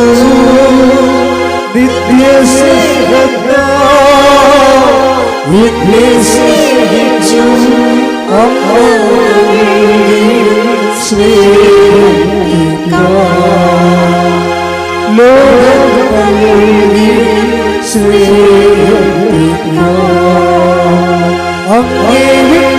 അങ്ങേയും പോകയില്ല ഞാൻ, അങ്ങേയും പോകയില്ല ഞാൻ, അങ്ങിൽ ചേർന്ന് ജീവിക്കുന്ന സത്യസാക്ഷിയായി ജീവിക്കുന്ന. ഞാൻ ദൈവസ്നേഹം എന്ന് പറഞ്ഞ എന്താ കാര്യം അറിയാമോ? ഒരു ഉദാഹരണം ഞാൻ പറയാം. ഈ ജോജി ഉണ്ടല്ലോ, ഈ ജോജി ഒരു ദിവസം ചേർത്തല ബസ് സ്റ്റാൻഡ്, ഇവിടുന്ന് ഉടമ്പടി പുതുക്കി ചേർത്തല ബസ് സ്റ്റാൻഡിൽ ചെന്നപ്പോഴേ അവിടെ ഒരു കൃപാസനം പത്രം അവിടെ ഒരു റെയിൽവേ സ്റ്റേഷനിൽ ബെഞ്ചിലിരിക്കണം. അപ്പോൾ ഉടനെ ജോജിയുടെ തൊണ്ടയിടറി എൻ്റെ അമ്മേ എന്ന് വിളിച്ചു. എന്താ കാര്യം? അത് ഒരു കൃപാസനം പത്രം അനാഥമായിട്ട് അവിടെ ഇരിക്കുമ്പോൾ അദ്ദേഹം അത് എടുത്തിട്ട് കൊണ്ടുപോയി അത് അർഹമായ കരങ്ങളിൽ കൊടുത്തിട്ട് അമ്മയെക്കുറിച്ച് സംസാരിച്ച് അയാളെ കൊണ്ട് ആ ഉടമ്പടി എടുപ്പിക്കാൻ പറ്റുന്ന പരുവത്തിലാക്കിയിട്ടാണ് ചേർത്തലയിൽ നിന്ന് പോയിരിക്കണത്. അത് പറയുമ്പോൾ ഈ മനുഷ്യൻ നിന്ന് കരയണിവിടെ. അതാണ് ദൈവസ്നേഹം എന്ന് പറയണത്. ആ നിങ്ങളെ സാക്ഷ്യം കേട്ടാൽ മനസ്സിലാകും. ഈ പത്രം അനാഥമായി കിടക്കണ കണ്ടപ്പോൾ കരഞ്ഞു പോയൊരു മനുഷ്യനാണ്. ഞാൻ ചോദിച്ചു, ഇതെല്ലാം ചെയ്യണത് ദൈവസ്നേഹത്തോടെയാണ്. അല്ല ആക്കാനും വേണ്ടി ഒക്കാനിക്കണ പോലെ കുമ്പസാരക്കൂടിൻ്റെ അടിക്കൊണ്ട് തട്ടിവെച്ച് ഓടിക്കളഞ്ഞ പാർട്ടിയല്ല ഇത്. അങ്ങനെയുള്ള കണ്ടാമൃഗങ്ങൾ ഉടമ്പടി എടുത്തിട്ടുണ്ട്. ഇത് കൊടുക്കുമ്പോൾ ഒരു മിനിമം ദൈവസ്നേഹം നമ്മൾ തന്നെ ഗ്യാരണ്ടി ചെയ്യണം. ഇതെല്ലാം ചെയ്യണ കാര്യങ്ങളാണ്. എന്താണ്? കർത്താവെ, ഇത് വായിക്കുമ്പോൾ അങ്ങേ അറിയാത്തത് അറിയുവാനും കഠിന മാനസ്ഥരുള്ളവർ മാനസാന്തരപ്പെട്ടുകൊണ്ട് കർത്താവിനെ സ്വീകരിക്കാനും അവരുടെ ജീവിതത്തിൽ വിശുദ്ധിയും ദൈവസ്നേഹവും പുലരുവാനും അവർ സുവിശേഷ സാക്ഷിയാകുവാനും അങ്ങനെ ദൈവത്തെക്കുറിച്ച് ചിന്തിച്ചാണ് ഓരോ ശുശ്രൂഷയും നമ്മൾ ഉടമ്പടി ചെയ്യുമ്പോഴാണ് നമ്മൾ എംപവർ ആകണത്. എംപവർ എന്താണ്? ഈ മനുഷ്യൻ അതുകൊണ്ടാണ് അയാളെ ഉപ്പ് വിദ്യാഭ്യാസം ഇട്ട് വെച്ചും നേരെ ചെന്ന് സാറിനോട് പറയണം, സാറേ എൻ്റെ സർട്ടിഫിക്കറ്റിൽ എൻ്റെ പേരിന് പകരം വേറെ പേരാണ് കിടക്കണത്, അതുപോലെ തന്നെ എൻ്റെ വീട്ടുപേരിനും തെറ്റുണ്ട്, ഞാൻ ഗതി പിടിച്ചിട്ടില്ല എന്ന് പറയുമ്പോൾ നിങ്ങൾ ഇന്ന പേപ്പർ കൊണ്ടുവന്നിട്ടുണ്ടോ? ഉണ്ട് സാറേ എന്ന് പറയും. അതായത് ഒറ്റ ദിവസത്തിനുള്ള ആ സബ്ജക്റ്റ് തിരുത്തി കൊടുക്കും. 20 കൊല്ലം ജോജി പറഞ്ഞ 15 ദിവസം എടുത്തോളെന്ന് പറഞ്ഞു. 15 ദിവസം എടുത്തോളെന്ന് പറഞ്ഞു. അതെല്ലാം വാങ്ങിക്കാനൊക്കെ ഒറ്റ ദിവസം എടുത്തു. പക്ഷേ 15 ദിവസത്തിനുള്ളിൽ അയാൾ ചെയ്തിട്ട് 20 കൊല്ലം നടക്കാഞ്ഞ കാര്യമാണ് 15 ദിവസത്തിനുള്ളിൽ നടന്ന് കൈ കിട്ടണത്. അതായത് നമ്മൾക്ക് എംപവറായി കഴിഞ്ഞാലേ നമ്മളിപ്പോൾ ദൈവത്തിന് തോന്നണം നമ്മൾ ദൈവത്തിൻ്റെ പുള്ളിയാണ്. അല്ല നിങ്ങളുടെ വയറ്റിപ്പഴപ്പിന് വേണ്ടി ഇങ്ങനെ അലഞ്ഞു കെട്ടി ആലപ്പുഴ നടക്കണവർ തോന്നരുത്. അത് വയറ്റിപ്പഴപ്പിന് വേണ്ടിയേ അലഞ്ഞു കെട്ടി ആലപ്പുഴ നടക്കണം ദൈവത്തിന് തോന്നരുത്. ദൈവത്തിന് വേണ്ടി നമ്മൾ തയ്യാറാക്കി അരമുറുക്കി ഇറങ്ങിയിരിക്കണം ദൈവത്തിന് തോന്നിയാൽ പടപടാന്ന് നടക്കും ഈ സംഭവം. അതെന്താണ്? അത് അവസാനം വരെ നിൽക്കും. നീ കയറി ചെല്ലുന്ന ഇടങ്ങളിലെ കർത്താവ് എന്താ പറഞ്ഞത്? ഇതാ സർപ്പങ്ങളുടെയും തേളുകളുടെയും ശത്രുവിൻ്റെ സകല ശക്തികളുടെ മേൽ ചവിട്ടി നടക്കാൻ ഞാൻ നിനക്ക് അധികാരം നൽകുന്നു. അപ്പം നിനക്ക് വിശ്വാസം മൂക്കുന്നതനുസരിച്ച് ദൈവസ്നേഹം വർദ്ധിക്കുന്നതനുസരിച്ചുകൊണ്ട് നിനക്ക് ദൈവത്തിൻ്റെ അധികാരമാണ് വർദ്ധിക്കുന്നത്. കൈയടിക്കട്ടെ.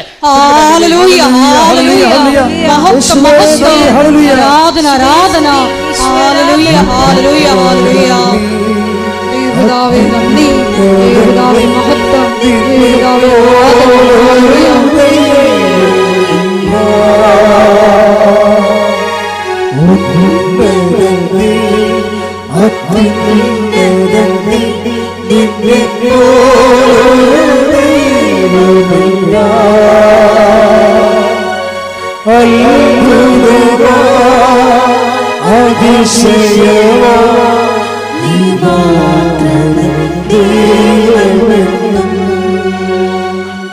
വിഷയം എന്ന് പറയുന്നത് ഒരു കാര്യമല്ലേ. അതായത് അടുത്ത കാര്യം ഇദ്ദേഹം പറയണത് അദ്ദേഹത്തിന് മകൾക്കൊരു പ്രശ്നമുണ്ട്. 14 വയസ്സുണ്ട്. അവൾക്ക് 2 വയസ്സ് തൊട്ട് തുടങ്ങിയ പരിപാടിയാണ്. ഭക്ഷണം കഴിക്കുമ്പോൾ ശ്വാസം അടച്ചു പോകും. ഭക്ഷണം കഴിക്കുമ്പോൾ ശ്വാസം അടക്കും. പിന്നെ തൊണ്ട കുരുങ്ങി ഛർദ്ദിക്കും. അപ്പോൾ വേണമെങ്കിൽ ആ ഭക്ഷണം കഴിച്ചുകൊണ്ടിരിക്കുന്ന സ്ഥലത്ത് തന്നെ പാത്രത്തിൽ തന്നെ ഛർദ്ദിച്ചിടും. ഇതിങ്ങനെ വർഷങ്ങളായിട്ട് തുടങ്ങിയതാണ്. 14 വയസ്സുണ്ട് ഇപ്പം. അപ്പം ഇത്രയും നടന്ന് ഇതിന് മാറ്റം പല മരുന്നുകൾ കഴിച്ചിട്ട് മാറ്റമില്ല. അവസാനം എന്താ ചെയ്യണം? ഈ ഉടമ്പടി തൈലം ഉപ്പും കൂടി ചേർത്ത് കൊടുക്കും. ആ പറയണ ഇപ്പം 3 കൊല്ലമായി കൊച്ചു ഛർദ്ദിച്ചിട്ടില്ല. ഇവിടെയൊക്കെ നിങ്ങളെ കൈയടിക്കാൻ വേണ്ടി പറഞ്ഞതല്ല. നിങ്ങൾ ഓർക്കണത് ഇത് കൈയടിക്കുമ്പോൾ നിങ്ങൾ ഉദ്ദേശിക്കണത് ഉപ്പിൻ്റെ അകത്തെന്തോ സംഭവമുണ്ട് ഉടമ്പടി തൈലത്തിന്. അതിനകത്തുള്ള സംഭവം പുറത്തു വന്നെങ്കിൽ എന്ത് ചെയ്യണമെന്നറിയാമോ? അധികാരം, ഈ വ്യക്തിക്ക് അധികാരം ഉണ്ടാകണം. അതാണ് വിഷയം. എന്താണ്? ഈ വ്യക്തിക്ക് ദൈവത്തിന് വേണ്ടി ജീവിച്ചു, ദൈവത്തിൻ്റെ വചനത്തിന് വേണ്ടി ജീവിച്ചു, സുവിശേഷത്തിൻ്റെ സാക്ഷിയായി ജീവിക്കുമ്പോഴേ അവർ ആക്ടിവേറ്റ് ചെയ്യുമ്പോഴേ ദൈവത്തിൻ്റെ പവർ അടിക്കണം. അവിടെ അടിക്കും. എന്താ കാര്യം? അതുകൊണ്ട് നിഷ്കളങ്കമായിട്ട് നിങ്ങൾ ഡിസ്പോസിബിൾ ഉടമ്പടി എടുക്കരുത്.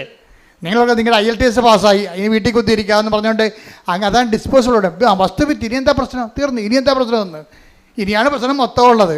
ദൈവത്തിൽ നിന്ന് വല്ലതും വാങ്ങിച്ച് പോയിട്ടാ. പിന്നെ ഇപ്പോൾ ഓർക്കേണ്ട എന്താണ്? ദൈവത്തിൻ്റെ ചൈതന്യത്തിന് നിങ്ങൾ മറുപടി പറഞ്ഞുകൊണ്ടിരിക്കണം. അല്ലെങ്കിൽ നിങ്ങൾ കാര്യം കാണാൻ വേണ്ടി കർത്താവിനെ ദുരുപയോഗിച്ച പോലെ ഇരിക്കും. അപ്പം അതുകൊണ്ട് എപ്പോഴും ശ്രദ്ധിക്കേണ്ട കാര്യം വെച്ച് കഴിഞ്ഞാൽ ഉടമ്പടിയിലൂടെ ദൈവാധികാരം പ്രാപിക്കാനാണ് നോക്കേണ്ടത്. അതിനുള്ള സാധ്യതയാണ് നിങ്ങൾ പ്രയോജനപ്പെടുത്തേണ്ടത്. അയാളുടെ ഇൻക്രിമെൻ്റ് കൂടുന്നില്ലായിരുന്നു അയാളുടെ കമ്പനിയിൽ. വേറെ കമ്പനി ജോലി കിട്ടി. 2 കൊല്ലമായിട്ട് കൂടുന്നില്ല. അയാൾ ഒറ്റ പ്രാവശ്യമേ പറഞ്ഞുള്ളൂ. ആ ഒറ്റ പ്രാവശ്യം ആ ഇൻക്രിമെൻ്റ് ഡബിളാക്കി കൊടുത്തു. എല്ലാവർക്കും കൊടുക്കുന്നതൊക്കെ ഇയാളുടെ സീനിയേഴ്സിനേക്കാൾ ഇരട്ടി ഇൻക്രിമെൻ്റ് കൂട്ടി കൊടുത്തു. ഇവൻ കൈവെക്കണ സ്ഥലത്തെല്ലാം മാതാവ് ഒപ്പിടും. അതാണ് പ്രശ്നം. ഇവൻ നിങ്ങളൊരിക്കൽ സത്യമാണെന്ന് ദൈവത്തിന് തോന്നിയാൽ നിങ്ങൾ കൈവെക്കണ എല്ലാം അവൻ ചെയ്ത എല്ലാം ശുഭമാക്കുകയും ചെയ്തു. Take the word of God. ശ്രുതിക്കട്ടെ. ഹല്ലേലൂയ ഹല്ലേലൂയ ഹല്ലേലൂയ ഹല്ലേലൂയ.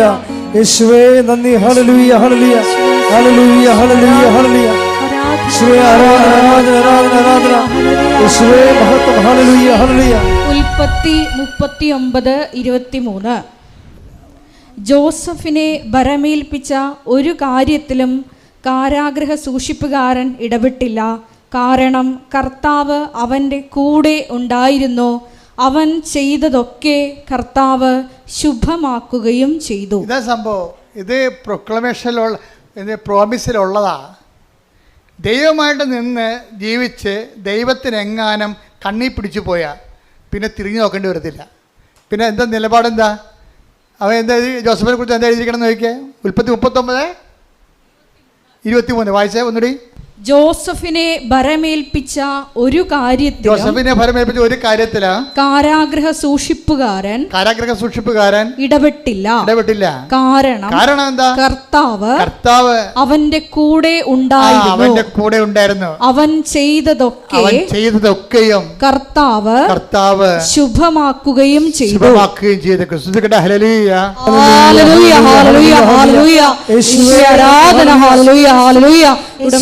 ഞങ്ങളോട് കൂടെ സഞ്ചരിച്ച് എല്ലാം ശുഭമാക്കുന്ന ദൈവമാതാവിന്റെ സാന്നിധ്യത്തിന് നന്ദി പറയുന്നു. ഹല്ലേലൂയ. എല്ലാവരും എഴുന്നേക്കട്ടെ. നമ്മൾ ആദ്യം പാടിയ പാട്ടില്ലേ, അത് നമുക്കൊരു പാടാം. പാടിക്കൊണ്ട് രോഗസൗഖ്യ പ്രാർത്ഥനയ്ക്ക് പ്രവേശിക്കാം. അച്ഛൻ വന്ന് കയറിയപ്പോൾ പാടിയ പാട്ടില്ലേ?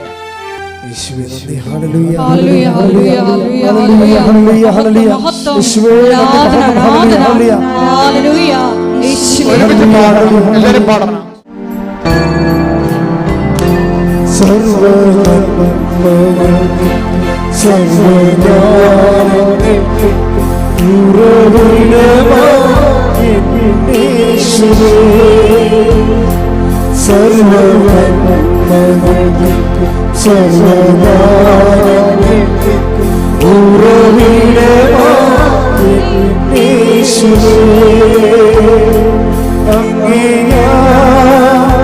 സ്തുതിച്ചിടുന്നു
പരിശുദ്ധ പരമദിവ്യകാരുണ്യത്തിന് എന്നേരവും ആരാധനയും സ്തുതിയും പുകഴ്ചയും ഉണ്ടായിരിക്കട്ടെ.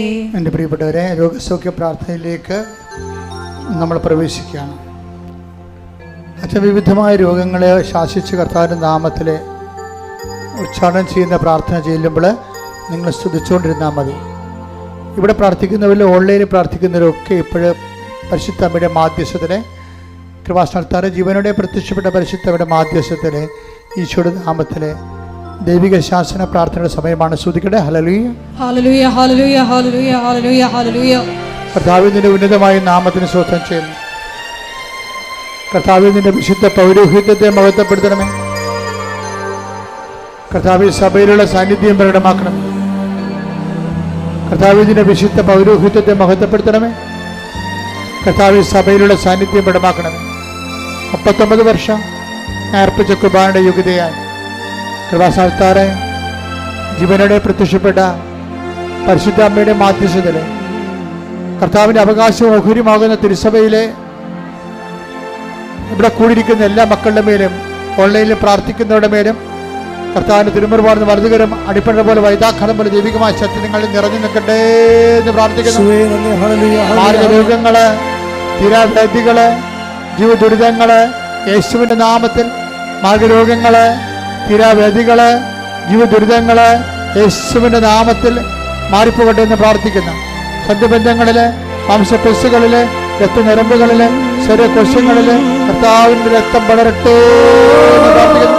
സന്ധിബന്ധങ്ങളില്, മാംസപെസ്സുകളില്, രക്തഞരമ്പുകളില് കർത്താവിൻ്റെ രക്തം പടരട്ടെ എന്ന് പ്രാർത്ഥിക്കുന്ന ശിശുരോഗങ്ങള്, ക്യാൻസർ രോഗങ്ങള്, പിച്ചുര രോഗങ്ങള്, കരൾ രോഗങ്ങള്, കിഡ്നി രോഗങ്ങള്, ഉദരരോഗങ്ങള്, ഗർഭാശയ രോഗങ്ങള്, അമാശയ രോഗങ്ങള്, തലച്ചോറ് രോഗങ്ങള്, ശ്വാസകോശ രോഗങ്ങള്, വലിയ രോഗങ്ങള് യേശുവിൻ്റെ ഉന്നതമായ നാമത്തില്, ശിശുപീഡകള്, പീഡരോഗങ്ങള് യേശുവിൻ്റെ ഉന്നതമായ നാമത്തില്, സഭയുടെ പ്രാർത്ഥനയുടെ ശക്തിയാൽ യേശുവിൻ്റെ ഉന്നതമായ നാമത്തില് മാറിയ രോഗങ്ങള്, പ്രശ്ന ക്യാൻസറുകള്, ഉദരരോഗങ്ങള് യേശുവിൻ്റെ നാമത്തില്, അർശസ് രോഗങ്ങള് യേശുവിൻ്റെ നാമത്തില്, അർശസ് രോഗങ്ങള് യേശുവിൻ്റെ നാമത്തിൽ മാറിപ്പോകട്ടെ.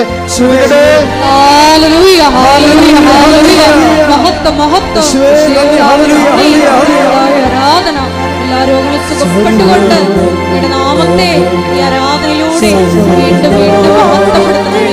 ഹല്ലേലൂയ.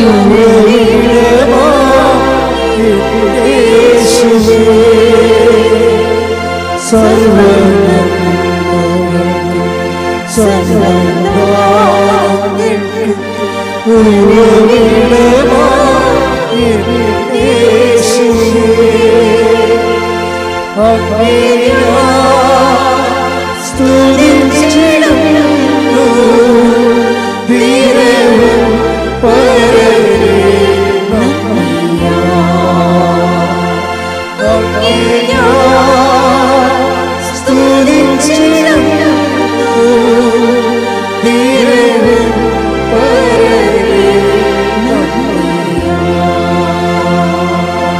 പരമദിവ്യകാരണത്തിന് എന്നേരവും ആരാധനയും സ്തുതിയും പുകഴ്ചയും ഉണ്ടായിരിക്കട്ടെ. മക്കളെ, പരീക്ഷ എഴുതുന്ന കുഞ്ഞുങ്ങള്, പരീക്ഷ റിസൾട്ട് പ്രതീക്ഷിക്കുന്ന കുഞ്ഞുങ്ങള്, അവർക്ക് ഉപരി വിദ്യാഭ്യാസത്തിന് ആവശ്യമായ റിസൾട്ടുകൾ ലഭിക്കുന്നതിന് വേണ്ടി ദൈവത്തിന്റെ കരുണയ്ക്ക് വേണ്ടി പ്രാർത്ഥിക്കുന്ന,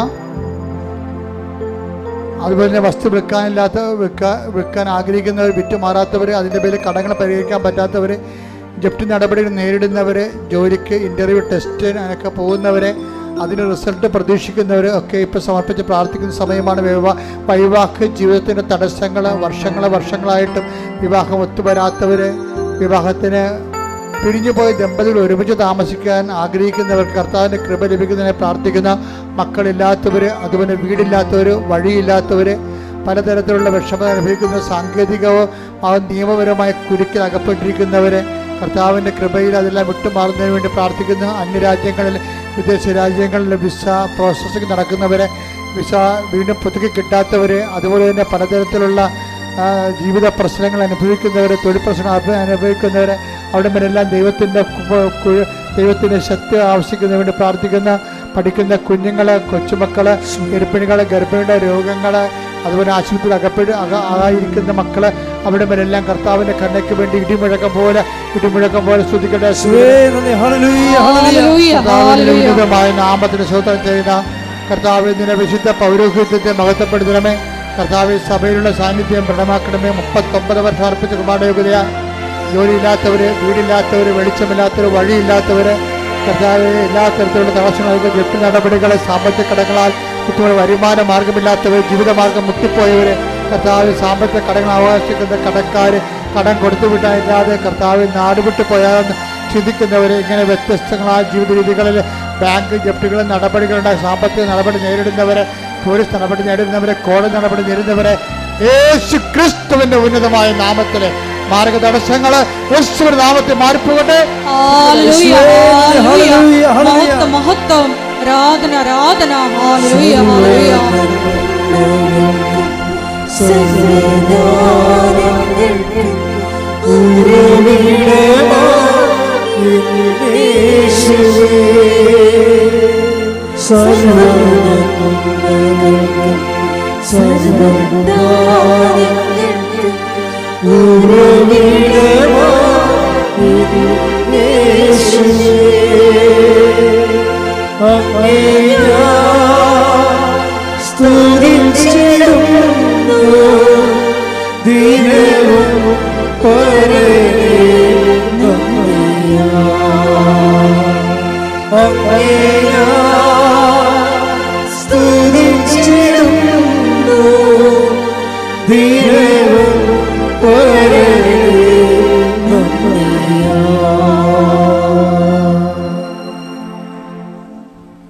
എല്ലാവരും മുട്ട നിൽക്കുക.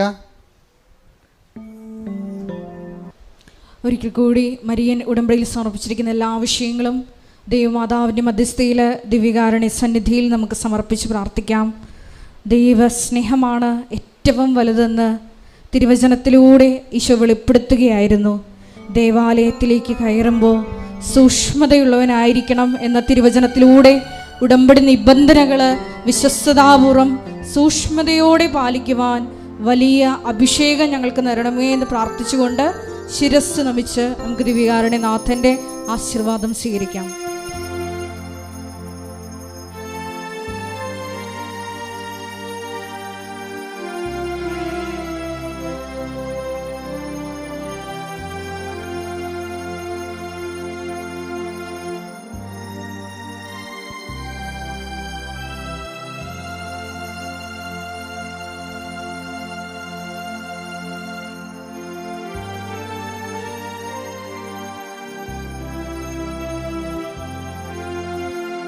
പരിശുദ്ധ പരമ ദിവ്യകാരുണ്യമേ, എന്നുമെന്നും അങ്ങേക്ക് ആരാധന. പരിശുദ്ധ പരമ ദിവ്യകാരുണ്യമേ, എന്നുമെന്നും അങ്ങേക്ക് ആരാധന. പരിശുദ്ധ